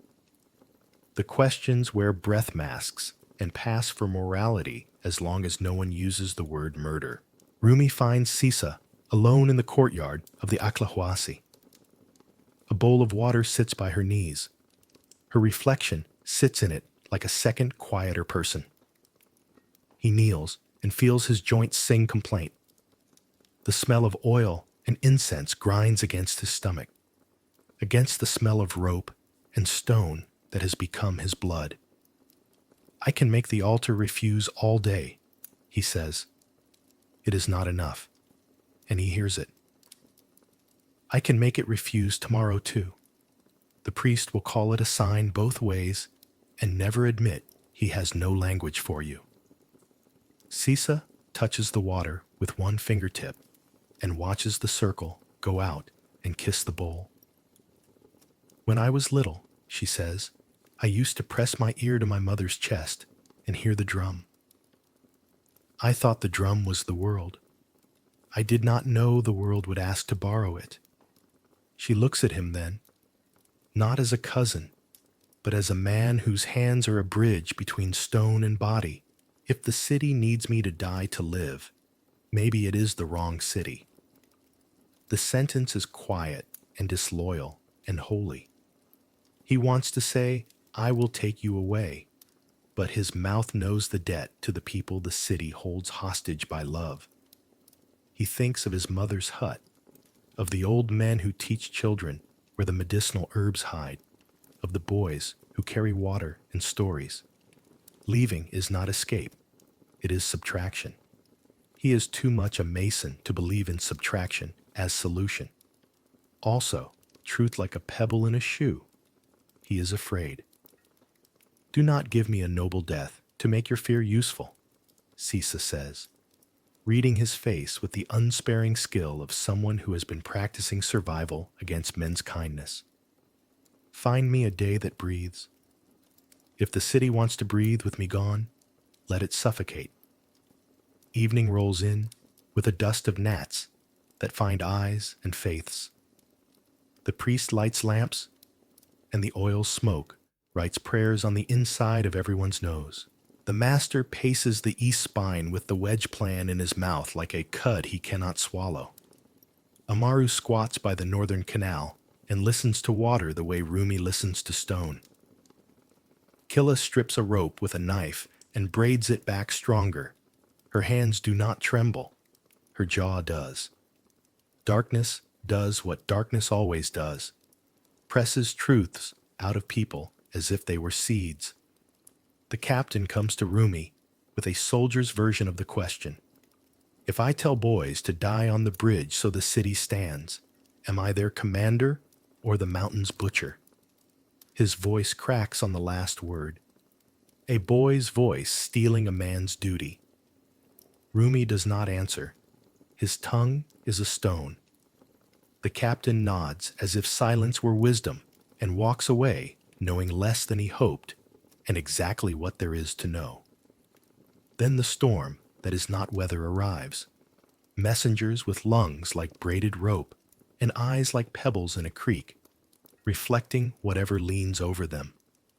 One brings rumor of a church where gold has learned to be a wall. One brings a small cloth with a painted man nailed to wood and says the strangers wear him like a shield, and he looks like a man who wants to forgive and a law that doesn't. One brings a handful of small beads made of glass that catch light like dew and jokes bitterly that the strangers pay for water with water. All day, the city has been a mouth that holds a word it cannot say. At moonrise, it says it. On the east spine, 2 torches snake up the path. Scouts, allies of the strangers, or men of our own testing courage against distance. Closer to the plaza, a woman wails with the tired heartbreak of a person who has run out of new ways to be sad. The priest stands at the platform and raises both hands and would look like a god if the wind did not snuff his lamp at that moment. Laughter flickers in the crowd and dies quickly, ashamed of itself. Amaru looks up from the canal and meets Rumi's eye. The look says now. Rumi walks to the wedge station with the master. The seam is ready. The wood blocks are set like teeth impatient to bite. Beyond the drop, the path prints itself against stars. He can hear bodies on it. He cannot hear whose. This is how you save a city, the master says, almost to himself, almost to the dead he is about to make. You throw away what you love in order to keep what you love. Rumi thinks of Yurak's warning. A wall that costs a child will ask for another. He thinks of Sisa's sentence. If the city needs me to die to live, maybe it is the wrong city. He thinks of his own palms, how the scars in them learned the alphabet of pain, and then taught it back to his brain until pain became a dialect he could think in. He sets the wedge in its mouth. His hand lifts the mallet. The seam hums in his bones like a drum under a skin. He feels the exact angle that will deliver the cliff down the mountain. A single stroke, 1,000 consequences. Beside him, the master's breath wears the rhythm of the work chant, though he is not singing. Behind him, the priest gathers the city with words, lacing fear to faith with his thin, strong voice. Somewhere in the dark, a girl kneels and refuses to belong to a god that eats her because he can. Rumi lowers the mallet. He does not strike. Instead, he speaks in the language he trusts. Stone, he says out loud, gently, as if soothing a child who wakes wrong. We have asked enough from you today. He pulls the wedge back a finger's width. The seam's hum softens, as if a jaw unclenched. He turns to the master and sees the man he loves like a second father watch a son betray a trade. The master's mouth opens to make a word that starts with coward and changes, mid-breath, to son. What do you keep if you throw this? Rumi asks, not rhetorically. You keep the shape. The why spills off the mountain with the bodies. We can rebuild a path. We cannot rebury mothers. He expects fury. He gets something worse. Comprehension that will not save him. The master closes his eyes. A man who knows both ledgers, the one for stone, the one for breath, and can no longer pretend they balance. Then break the canal, he says hoarsely. Save flesh. Let harvest be the debt we pay. Rumi nods once, grateful and condemned. He runs with Amaru to the notch marked in blue on the rebel's quipu, the one that makes water foolish or faithful. The night smells of wet fern and iron. Killa is already there, hook in hand, rope coiled like a sleeping snake. They look like bandits. They look like healers. If we do this, Killa says, grandmothers go hungry. If we don't, Rumi says, they don't live to be hungry. They cut. The canal exhales like a man who has been holding his breath too long. Water surges, biting the earth with teeth made of cold and gravity. It races down toward the slope where hoofed miracles have no vocabulary for mud. It will rip the lip of 3 terraces. It will save a city from seeing itself kill itself tonight. It will write a debt in the soil that weather and patience might someday pay. On the platform, the priest declares that the sun has spoken against ceremony. We must wait for a purer day, he says, with a conviction born of survival. The crowd, relieved and furious at once, accepts the lie because truth without a body is useless. Sisa stands, not rescued, not spared, not decided. Alive, which is what alive often means in bad years. On the east spine, the torches skid and waver and do not return. Men on the ridge shout and curse in languages that make the night taller. A horse screams a human scream. The captain, hearing it, flinches like a boy in a bad story, and then squares his shoulders like a man who knows what boys watch. The flood does exactly what water does when asked to do 2 opposite things. It obeys physics and carries mercy along if it can. In the morning, the upper lip of 3 terraces will look like a mouth that has said too much and lost teeth for it. In the morning, there will be mud where grain wanted to be. In the morning, the strangers will still be on the ridge, and the priest will still be a man who can explain anything, and Rumi will still be the person who pulled the wedge back and decided that keeping shape without why is a clever kind of dying. He walks the edge of the new water with Killa and Amaru, while the city absorbs what it has chosen. Tomorrow they may come harder, Amaru says. Tomorrow we may run out of clever. Tomorrow, Killa says, we teach the city to want the same things we do. Rumi touches the stone of the nearest wall and listens. It hums back, a low, patient sound that does not argue. He thinks of the sealed room where light seldom goes, of the artifact that waits like a tooth in a seam, a thing that will ask the city to tell the truth about itself in a voice bigger than priests or masons or rebels. He is not there yet. He is here. The night tastes of wet rope and cold stone, and the kind of tired that makes men honest. Is a city worth saving at any cost? He answers the only way that keeps his hands his. No, not at any cost. At a cost, we can tell our children without lowering our eyes. Behind him, the mountain breathes. Ahead, the ridge holds its line like a hard thought. Between them, the city stands. Not because it demanded a life and got it, but because for once it demanded a life and was refused. The refusal does not make it safe. It makes it worth saving. The day after the flood, the city pretends at calm. People sweep mud from doorways as if ordinary dirt had simply changed its mind about where to live.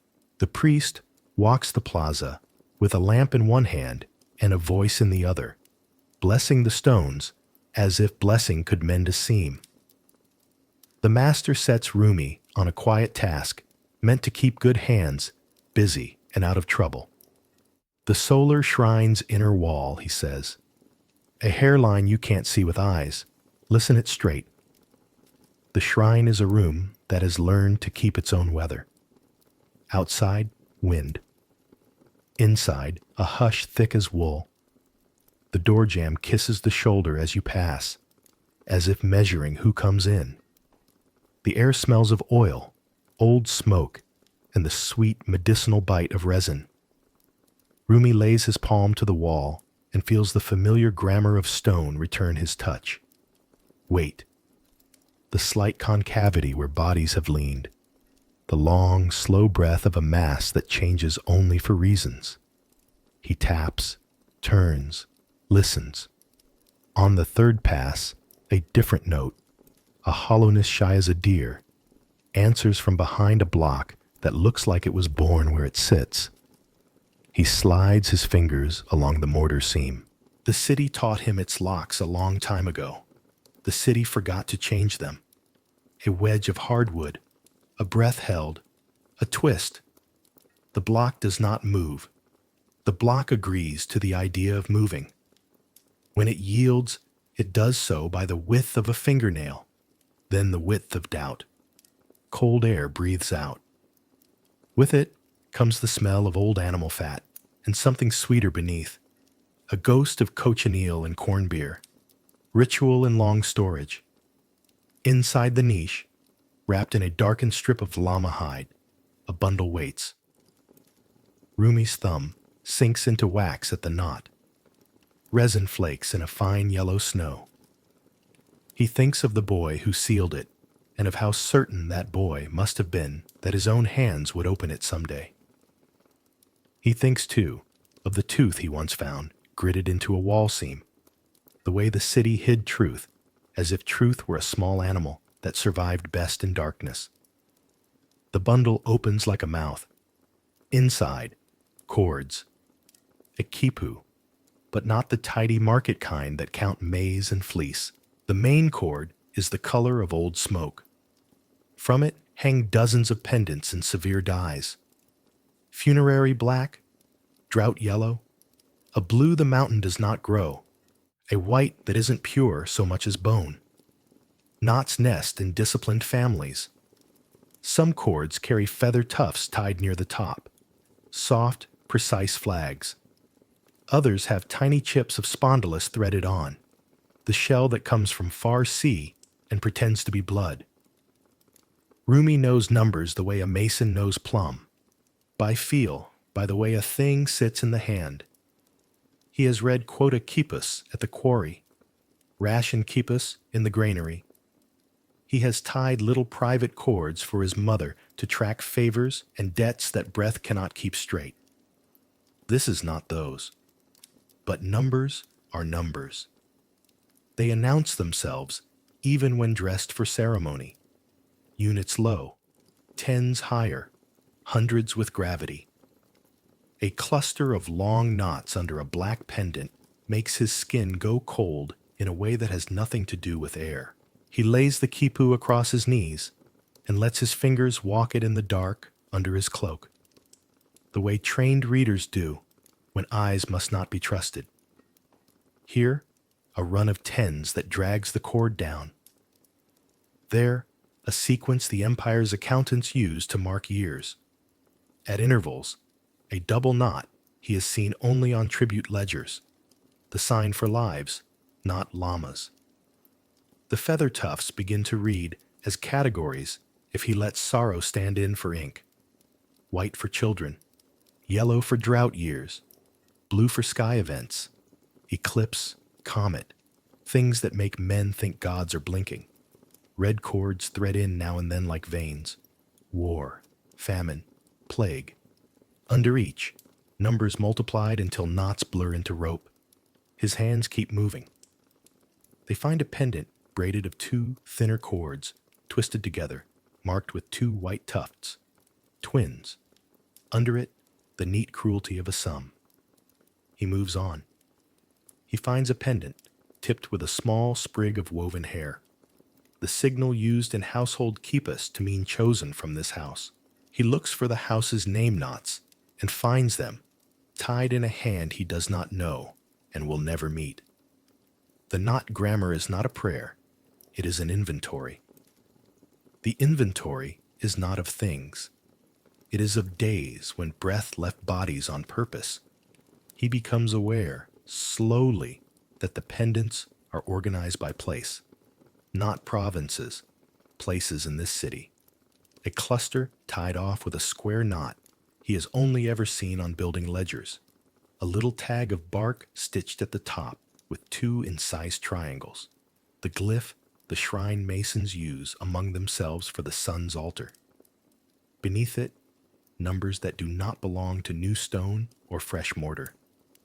Numbers that belong to knees, foreheads, mouths pressed to cold. The count for this altar alone is a stack of hundreds over the years he can read with his fingers. Not one girl, not one dawn. A calculus. And the calculus does not stop with this room. There is a pendant braided in triple, a rare thing, tied off with a tuft of yellow and a chip of hard white shell. Drought, famine. In that year, they multiplied the offering. There is another with a blue tuft and a knot date that he recognizes from a story old men tell about a sky that went out at noon. The cord is heavy. Children, many. His hands know many as weight. The last pendant is newer. The die is not yet tired. The knot speaks softly. Solstice approaches. One life marked. Age, child. House name, Ayahuayco. His own. A secondary knot ties a cousin's designation to it. Sisa. The cord ends with an unfinished twist, as if the scribe left the sentence open, as if breath would finish it. Rumi's stomach clenches so hard he has to press his fist to it. The room tilts, though the walls do not move. He wants to unlearn his hands. Behind him, air stirs, felt, not heard. He slides the bundle back into his cloak, in the same motion he uses to wipe dust from a seam. The priest stands in the doorway, with the lamp at his waist and serenity pinned to his face. He is not breathing hard. He does not run. Men who believe they stand at the center of things do not hurry. You work in a sacred place, the priest says mildly. The wall thanks you.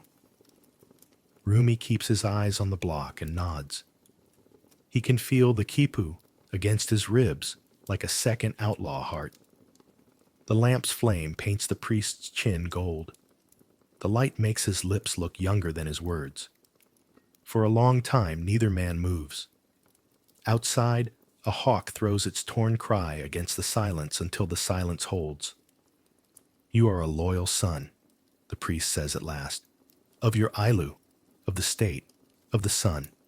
There is comfort in such a braid. Rumi turns. His voice, when it arrives, is not the voice he grew. How many braids does the sun ask for to keep his hair out of his eyes? How many heads to make a city sit straight? The priest does not startle. He has had this conversation in other rooms with other men who used other words. Order is not a flavor, he murmurs. It is a law. Sometimes law demands that the body remember who owns it. The girl in your thought, she will not be lost. She will be made into the city. She will live everywhere a wall cools at night. Rumi thinks of Iraq. Stones remember shape, not why. He takes a step forward, almost without choosing it. You hit a ledger in the wall. The priest's eyes flicker, the smallest admission. We keep witnesses where they will outlast rumor. It is a kindness to memory. It is a kindness to men like you. Rumi says, surprised at the steadiness of his own words. So that when people forget what you asked, the stone will still agree with you. The priest's face closes like a door pulled gently to. He lowers his voice until only stone could eavesdrop. You think you discovered a secret. You discovered the price of your own breath. Do not be ungrateful. I am grateful, Rumi says. I am grateful to the men and women whose blood kept my mother's house from falling when the last earthshake came. I am grateful to the children who were buried in walls I have mended. I am grateful in a way that makes my hands shake. He lets the priest see it. The tremor is small, but honest. The priest studies him with the patience of someone selecting a tool. Bring me the thing you took, he says. No rancor, only the assumption of compliance. We will put it back where it can continue to make the world behave. Rumi thinks of Sisa's hair in a heap. He thinks of Killa's hand hanging like a question. He thinks of the wedge he refused to drive and the water he chose instead, a debt he will be paying with hunger by winter. He thinks of the altar slick with his quiet treason. He thinks, finally, of the simple inventory tied in the dark, lives treated as numbers taught to behave. His mouth fills with a taste like iron and ash. No, he says. The lamp pool between them tightens. The priest blinks once, slowly, as if dust had settled on his eye, and he has chosen not to remove it. Then you place yourself outside of order.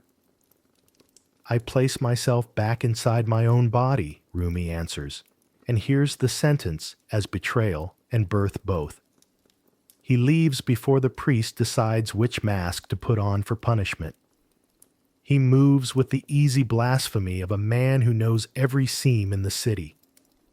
Through the narrow access behind the altar, across a storage crawl where the wall's cool back allows only sideways breathing, down the maintenance stair the masons use when stone needs a quiet hand. The quipu rides his chest, warm now, as if it were alive and frightened and happy to be moving toward light. Killa is waiting near the granary, because Killa is always where choices have to pass. She looks at his face once and does not waste a question on it. He opens his cloak enough for her to see cords. Her jaw hardens. Her nostrils flare as if a smell has crossed a boundary. Sisa, she asks. Yes, he says. And then, because truth requires its whole name, not just Sisa. They move like water finds a cut. In the shadow of the east wall, a small figure steps out. Amaru, made of leaf and tendon and decision. Rumi places the bundle in his hands, without ceremony, and feels something unhook in his chest. Amaru passes it to an old woman at his shoulder, a reader whose fingers are longer than her temper. She doesn't lift her eyes. She runs the cords under her cloak as Rumi did, lips moving a little, not quite words. When she looks up, her face is a grave that has decided to refuse its occupant. It is not rumor, she says to Amaru. It is account. How many? Killa asks, the way a person asks for a blade. The old woman names numbers Rumi cannot bear to set on their feet. Amaru does not flinch. He lets the sum live between them without decoration. He looks at Rumi with a respect that is not softness. You left your side. I left the wall, Rumi says. It will stand without my faith. I want my faith back inside people. Killa presses her forehead to his for a heartbeat. The old pledge. When she pulls away, there is water in her eyes and anger in it. You took long enough, she says, and then, gentler, you took exactly the time you needed. Behind them, the city breathes, unaware that two ledgers have just changed hands. Somewhere on the ridge, the men with thundersticks polish tubes and think they polish fate. On the platform, the priest speaks to an audience that has not yet learned it is smaller than the truth. In a quiet room, Caesar's reflection ripples in a bowl of water, not yet replaced by a hole. Rumi looks down at his palms, the rope scars, the fresh burn from the bridge, the resin glitter from the shrine. The old mason told him once that every craft ruins the body part it needs most. Perhaps so. But there are other uses for ruined hands. Show it, he says to Amaru, not as threat, as mirror. Tie it across the plaza tomorrow, cord by cord, and let people read with their fingers the city they live inside. Let the priest argue with knots. Amaru's mouth turns in something like a smile and something like grief. We can make a wall of this that will not fall. You can make a door, Rumi says, and then we can decide what deserves to pass. He stands straighter than he has since he learned to haul. The devotion that taught him to love stone has not left him. It has learned a new object. Doubt, which bent his back, straightens it. Betrayal of the old faith feels exactly like fidelity to something older.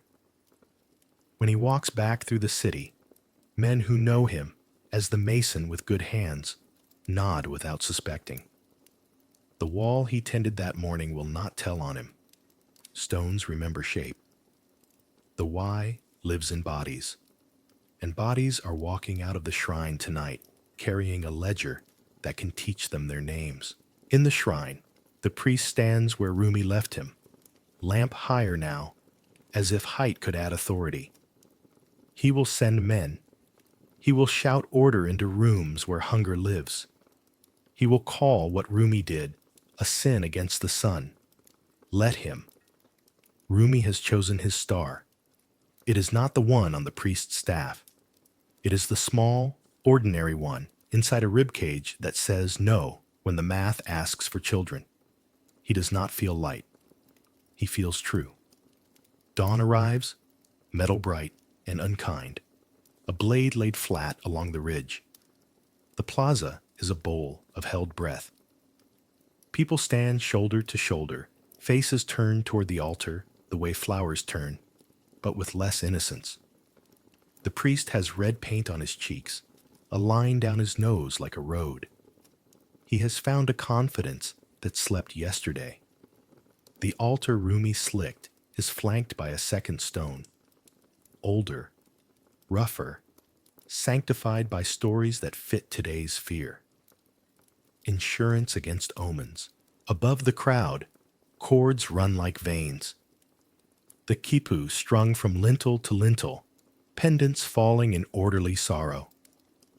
Women touch knots with the backs of their hands as they pass, as if a mother's cheek were hanging there.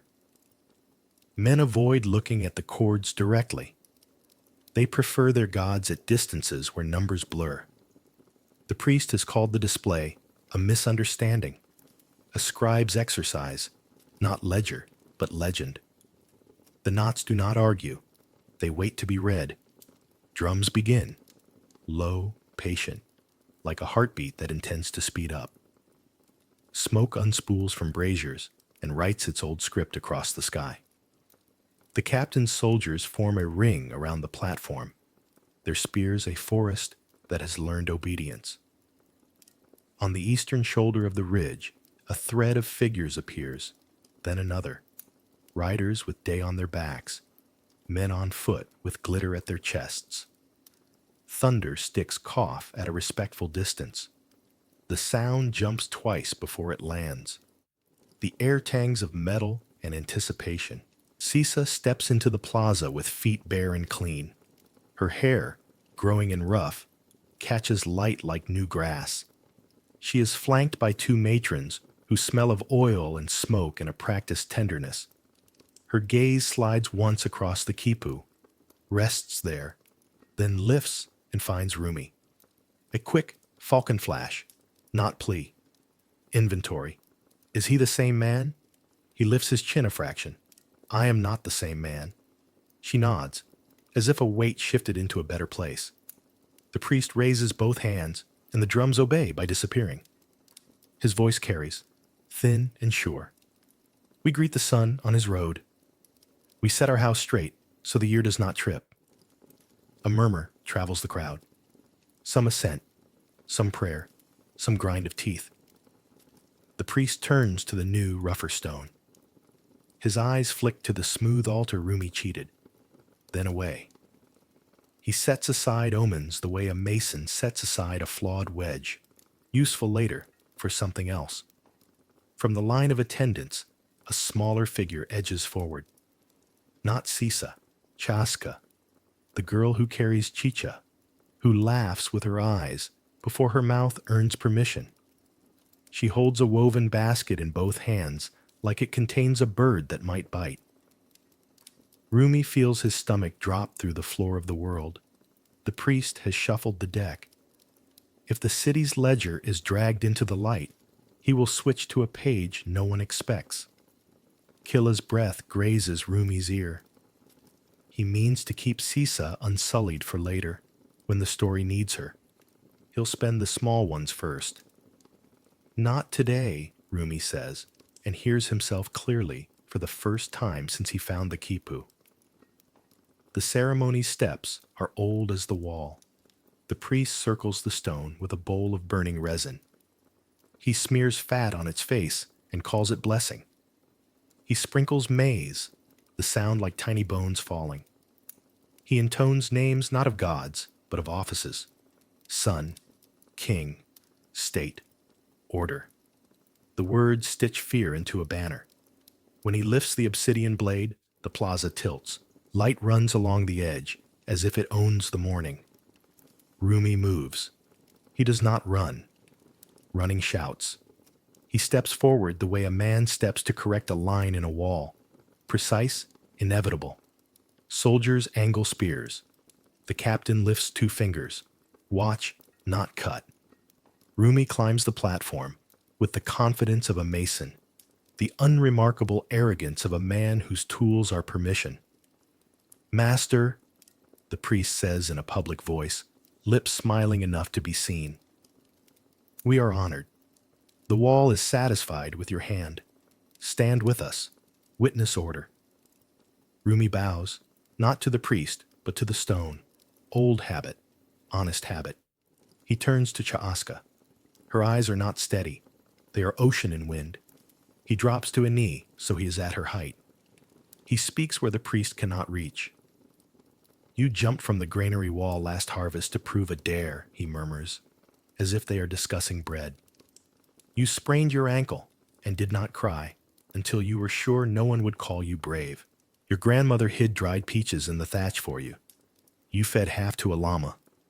A bubble of surprised laughter escapes her and dies at her teeth. She nods without meaning to. He offers his palm, rough as a plank. Hold, he says. She does. The priest's voice lifts. Mason, he says, less silk now, more reed. This is not your part. Rumi stands with the girl's hand in his and walks her 1 step to the side. Tiny offense, large blasphemy. The crowd inhales. Killa moves closer to the platform's base, body loose, eyes sharp. Amaru appears as shadow at the edge of the soldier's ring, a ripple in a fabric that wants to lie flat.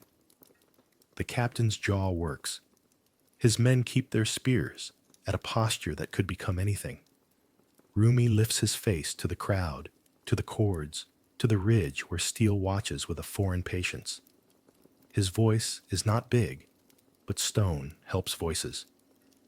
We built this city with hands and breath.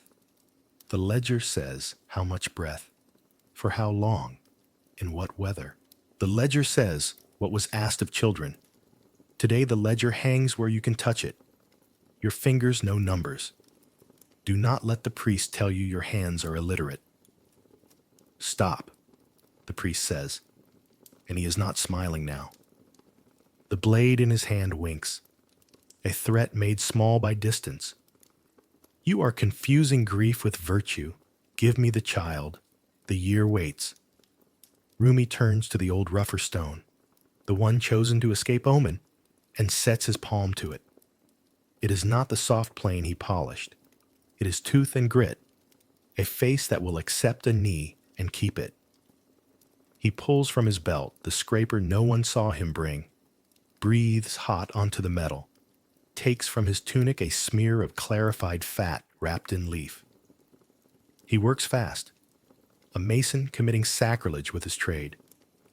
Heel of hand, small circles, thin, invisible. The stone drinks the lie.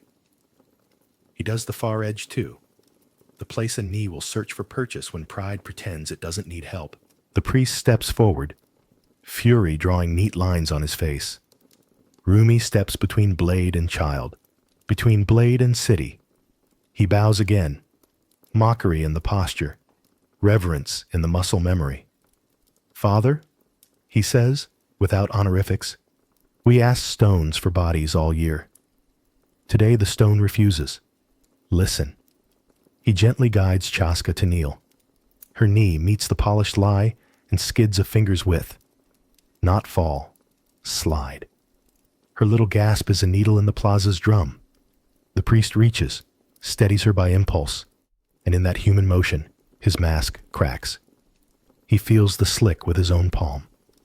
He knows what happened. For a blink, he is a man who shares a world with other men. Then the mask reattaches. Sacrilege, he breathes, small enough for only stone and sin to hear. Louder, soldiers. Two move. The captain flicks his fingers the other way. Wait. The captain's face is war between discipline and witness. He saw the slide. He saw the priest's human hand. He wants the city to live, and he wants to stand near the truth when it does. Amaru chooses his moment as if he rehearsed with Rumi for years. He steps into the ring with his hands open, palms up, cords looped across his forearms, the quipu made flesh. He doesn't shout. He speaks like a man measuring wood. Read, he tells the nearest soldier. If your mother taught you to count llama, you can count this. Children, women, famine years. How many knees? How many knives? You guard the plaza, guard the truth with it. The soldier, a boy from the Puna, with pride stacked like bricks, stares at Amaru's hands as if they were a trick. Then, slowly, he reaches and touches a pendant with one finger, the way he might test a river. He frowns. He counts. He blanches. He does not step back. He looks at the priest. The priest's eyes harden into a metal Rumi has not learned to shape. A noise splits the moment. Thunder stick from the ridge, closer. A spray of stone leaps from the plaza lip, pebbles stinging shins. Birds leave the terraces like smoke learning to be birds. The strangers laugh in their metal, the laugh of men for whom other men's ceremonies are a theater they enjoy breaking. The priest seizes the rupture. He lifts the blade high, makes the ancient gesture as if to stitch the world's ripped seam. Order, he cries, voice gone bright with something like joy. We will not be mocked by sky or foreigner or rebel. The sun does not slide. He reaches for Chaska. Rumi does not think. He moves in the rhythm his body keeps for walls. Step, brace, lift. He snatches the girl up, blade brushing her hair with a kiss she will remember in dreams. He turns with her weight on his hip, and his shoulder takes the priest squarely in the chest. The impact is terrifyingly small, and absolutely enough. The blade clatters. A cry that is not a prayer leaves 100 mouths. Hold him! The priest screams, human now, and dozens of hands consider obedience. Killa is already on the platform. She takes the blade's fallen shadow and kicks it clean into a crack between stones where it rings and is lost to fingers. She snarls, a sound with no word, and plants herself between soldiers and Rumi like a post set true. He carries the city, she spits. Touch him, and you choose the stranger's side. They like men who obey. The captain's jaw works until it finds a new shape. He lowers his hand. His men do not move. He will pay for this later with rank. He pays now with dignity and earns something better. The priest switches tactics. He points at Rumi as if at a leaking roof. Look, he cries to the crowd. The man who greased your gods, the man who floods your fields, the man who steals children from the proper story. You want thunder? He has given it a seat. Rumi hears the shift in the crowd, the part that has been waiting to be told where to pour its fear. He feels Chaska's fingers dig crescents into his shoulder, her breath a hawk's pant in his ear. He steps down from the platform slowly, as if carrying a hot bowl. Faces move like weather, storm here, sun there, a pocket of baffled blue that might become belief if handled tenderly. Amaru walks at one shoulder, Killa at the other. A soldier, just one, falls in behind them without asking himself why. They reach the edge of the ring, where plaza becomes stair, and stair becomes the long slope to the rope bridge. The priest's voice needles their backs. If he leaves as no one, he pronounces, trying to wrap banishment in holiness. Name cut from the cord, house untied, no land, no labor, no protection. He is wind. Rumi stops. He turns, finds the priest's eyes, and bows once more, comrade to stone. A cord can be tied again, he says quietly. A wall can be rebuilt. A life cannot. Then he does something unforgivable to both sides. He steps out of history's center. He carries the girl not toward the safe shadow where rebels wait, not toward the barracks where soldiers might protect and then traitor. He walks to the east, to the rope bridge that breathes like a living thing over the river's white argument. People part because a man carrying a child reads his fire. At the bridgehead, Rumi pauses. He hands Chaska to Killa, who ties the girl to her own chest with a strip of cloth in 3 blind knots that sailors would admire. Amaru takes Rumi's scraper and slides it into the pleat of his tunic, a pact without words. The soldier behind them looks at his captain. The captain's chin dips once. Go. And the boy steps onto the ropes with them, proof that not all orders come from priests. They cross. The bridge sways under history's weight and chooses not to break. On the far side, the cloud forest exhales its cool breath like welcome. Killa's hand squeezes Rumi's once, bone to bone. Chaska, pressed to her chest, is a hammer beat. Alive, alive, alive. From the plaza, the priest calls after them like a man scolding a river. Go, be wind. He turns to the crowd and offers the oldest bargain in the world. Lose one, so many may keep their names. Some cheer, relieved to have a story they recognize. Some weep, relieved to find their grief a shape. Some go to the quipu and touch a knot as if it were a wound on their own body.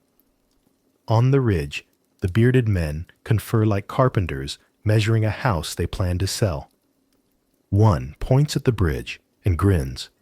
Another raises his thunderstick and draws a bead and lowers it again.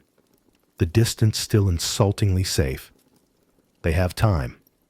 Empire moves with longer calendars. At the far anchorage, Rumi looks back once. The city sits in brilliant injured light. The cords flutter. The altar gleams with a thin deceit that saved a life. The priest stands tall and small all at once. The captain has drawn his men tight around the plaza's edge, posture declaring, "We decide what comes in." Yurak leans on a wall, as if listening to it grieve, and gives Rumi a nod, so slight a bird might have made it with a feather. Killa touches Rumi's cheek with her knuckles, the way you touch a hot pot to see if it's ready to move.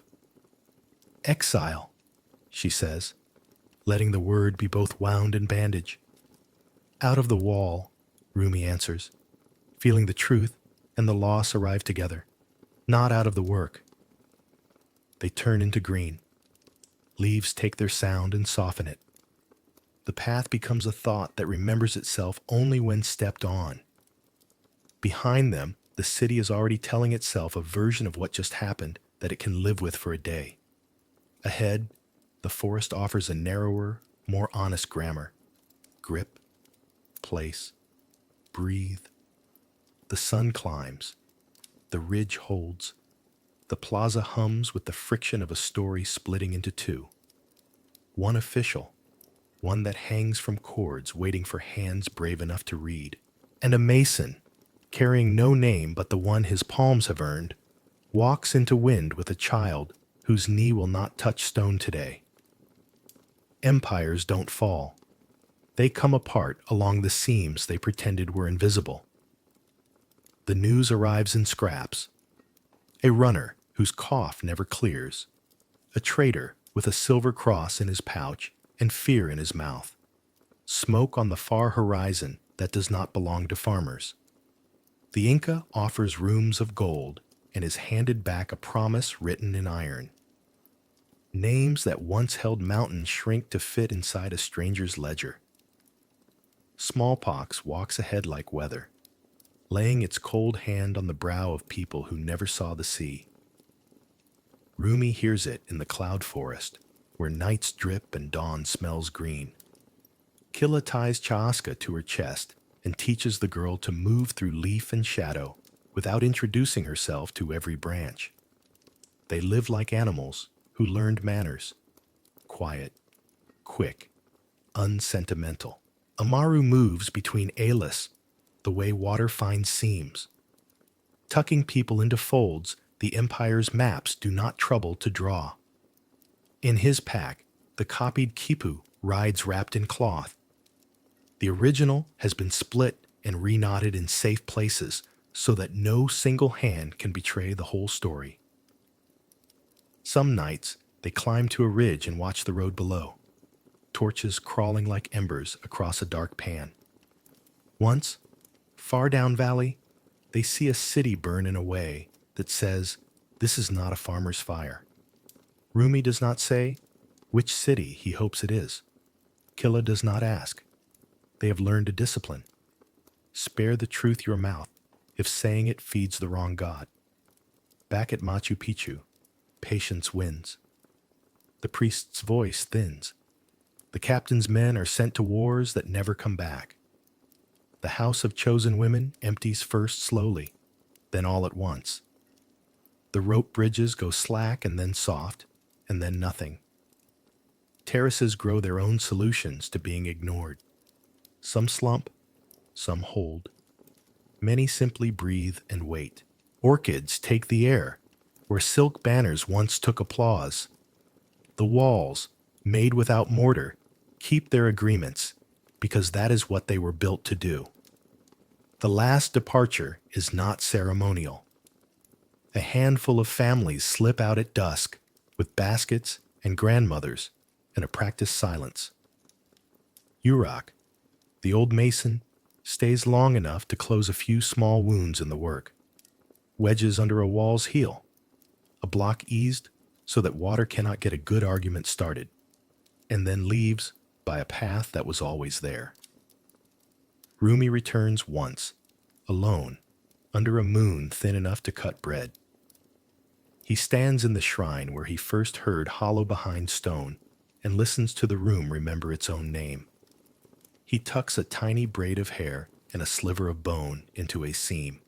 Witness, not trophy. Then slides the block back until the wall's silence rounds again. The city exhales. He does not bless it. He thanks it, which is different. Then centuries. Moss writes its slow script on the north faces. Hail tries its little knives and mostly fails. The freeze and the thaw argue a few joints loose. The joints make better arguments and close again. Spectacled bears nose along the terraces at dusk, leaving paw prints like small treaties. A puma sleeps on sun-warmed stone where generals once stood to order a view into obedience. Condors circle because condors always circle history. The river below strokes rock into patience. People do not forget. People nearby never forgot at all. Farmers cut paths that skim the edge of old walls. Children dare each other to run the steps and not lose breath. Stories nest, a sacred place where the sun sat down to drink, a city that folded itself to keep from being stolen, a set of stairs that no one climbed without learning a new respect for knees. The name Lost belongs to maps, not mouths. And then modern time arrives with its gadgets and its hurry and its sincere astonishment. A man in a canvas hat and a notebook is led through cloud by boys who know every bird by its mother's call. He writes the name into another language. The world acts as if that were discovery and not an introduction. Years later, come more hats, then tripods, then guidebooks, then bright shoes. Helicopters beat the air in a way that startles the mountain's old memory. A drone buzzes like a fly with ideas. Tourists walk where the priest lifted his blade and where a mason palmed a stone into mercy. Their breath fogs in morning cold. Their laughter learns the plaza's acoustics. They take selfies with patient llamas who have inherited the dignity of beasts and learn to tolerate the pride of visitors. A guard rope keeps hands from faces the way politeness keeps strangers from cheeks.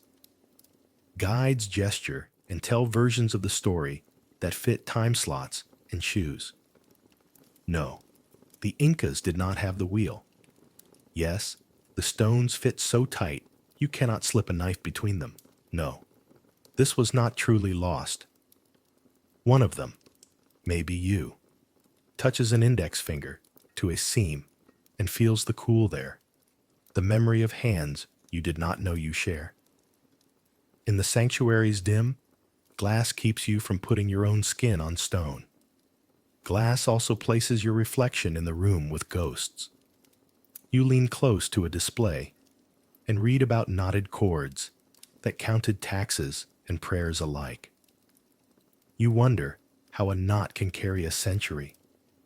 And if you come on the right morning, with the right wind, you will smell wet granite and old smoke and something sweet beneath, as if resin had dissolved into time.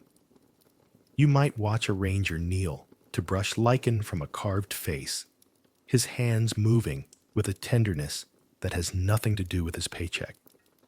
You might see a small, pale crescent in a mortar seam, a shard the color of old ivory. You will think quartz or shell. It might not be. The city still has its doors. Rumi is not here to greet you. Killa is not here to warn you. Chaska grew into a woman who kept two kinds of ledgers, one for grain and one for promises, and who taught children to read both with fingers. Amaru died in a place where maps pretended not to know him, and was buried without proper words, which means he will be remembered properly. The priest grew old in a town that learned to hang different gods on walls without changing the furniture of power. The captain lived longer than his rank and died in a bed, haunted or comforted, who can tell? By the day he lowered his hand. The city abides. It does not forgive quickly. It does not condemn forever. It holds the shape of a world that learned how to stand. It invites your awe, because awe is a kind of honesty. It also invites your question, which we carried from the first moment like a pebble in the mouth. What was the real cost of this wonder? The chords say one answer, the walls say another, your feet. Walking where knees once pressed and where a blade once looked for permission. Add a line to the ledger. Step lightly. The past is not behind you, it is underfoot. If you listen, the stone will tell you what it tells everyone who bothers to put a palm to its cool. That beauty without memory is an empty temple, and that a city worth saving is one that refuses to be fed by children. Stand long enough with a hand on cold stone, and the questions come on their own. Not how did they do this, but what were they willing to spend to do this? And why do we reflexively call the result greatness? Greatness is not a height, it's a ratio. It is the proportion between wonder and wound. Every civilization can pile stones. The measure of its greatness is what, and whom, it counts as expendable along the way. The Incas tallied their world with knots. We tally with spreadsheets and dashboards. The medium changes. The math doesn't unless we make it. Achievements are easy to point at. They have weight and shadow. Terraces that speak fluent gravity. Joinery so precise a blade of light can't pass. The logistics, the astronomy, the administrative genius, jaw-dropping. But cost is quieter. It hides in ledgers, in rooms with little air, in words like duty and order. It hides in a priest's practiced tone and in the shrug of a foreman who has seen too much to be surprised. Cost sits in small bodies and tired hands. It sits in the breath a mother holds because someone called that breath tribute. So what makes a civilization great? Its achievements, or the price it refuses to hide? The answer is a moral posture. Greatness includes the receipt. Love the engineering? Yes. Name the brilliance, but keep the invoice on the table where anyone can read it. The way a quipu hangs in public for fingers to translate. Pride with a receipt becomes maturity. Pride without one curdles into myth. This folds into the next blade of the question. Can we love beauty, knowing it has bloody roots? We do already. We love cathedrals, raised by indentured backs, highways that erase neighborhoods, devices built on cobalt, and breath we will never meet. The question isn't whether love is allowed. It's what kind of love is worthy. Infatuation edits. Veneration excuses. Respect remembers. A mature love for beauty widens the frame until the makers return to the picture. Every tier of them, from architects to children carrying water. It doesn't avert its eyes at the moment the blade gleams. It looks. It names. It refuses to let the knife pretend to be a candle. Mature love also sets a boundary. This we will not praise, even if it worked. When the means demand the erasure of the very people a monument claims to serve, reverence becomes dishonest. Honesty lets us stand in awe of stone craft, while declining to bless the logic that fed the craft with children. And then the oldest human argument. Forget to live, or remember to avoid the loop. Forgetting is anesthesia. It lets a city function tomorrow without tears in every task. There's mercy in that. Life has to be carried. But anesthesia makes poor law. A culture that forgets as policy turns repetition into destiny. Remembering, on the other hand, can be a raw wound if it isn't metabolized. Memory needs craft. A scar is the body's way of saying, that happened, we healed, and we'll never be quite the same. Cultures need scar tissue, not open bleeding, and not grafted skin pretending nothing occurred. So what does crafted memory look like? It looks like public ledgers, knots, records, plaques that refuse euphemism. It looks like rituals of tender remembrance paired with fierce prevention. We name the lost with gentleness. We design laws and norms with teeth. It looks like training the next generation, not only to be proud of terraces, but to ask, who kept them from collapsing? And what was the price of that expertise? It looks like museums that tell the whole story and classrooms that don't file the edges off for comfort. It looks like guides who say, "This joint is perfect," and the labor that made it suffered. Hold both truths in your hands. If there is an ethic to take from a city like this, it is refusal as care. Refusal to sanctify any greatness that requires the routine consumption of the vulnerable. Refusal to let beauty be an alibi. Refusal to let forgetting do the dirty work of repetition. The positive side of refusal is construction. Build criteria as carefully as walls. What do we call worthy? What is off limits no matter how impressive the outcome? Who has standing to veto our grand plans? A civilization becomes durable not by hardening its surfaces, but by softening its heart at the exact points where power loves to go numb. There is also a practical invitation. Audit is a form of love. Walk your present with the same honesty we apply to their past. Read today's quipus, supply chains, budgets, timelines, with the assumption that hidden costs prefer dim rooms. Bring them into light. Ask whether your school, your company, your city is building wonder at a price you would not dare to say aloud at a child's bedside.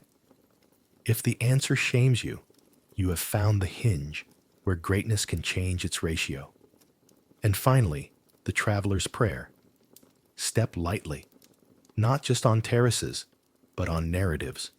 Avoid the easy story where the past is savage and the present is clean.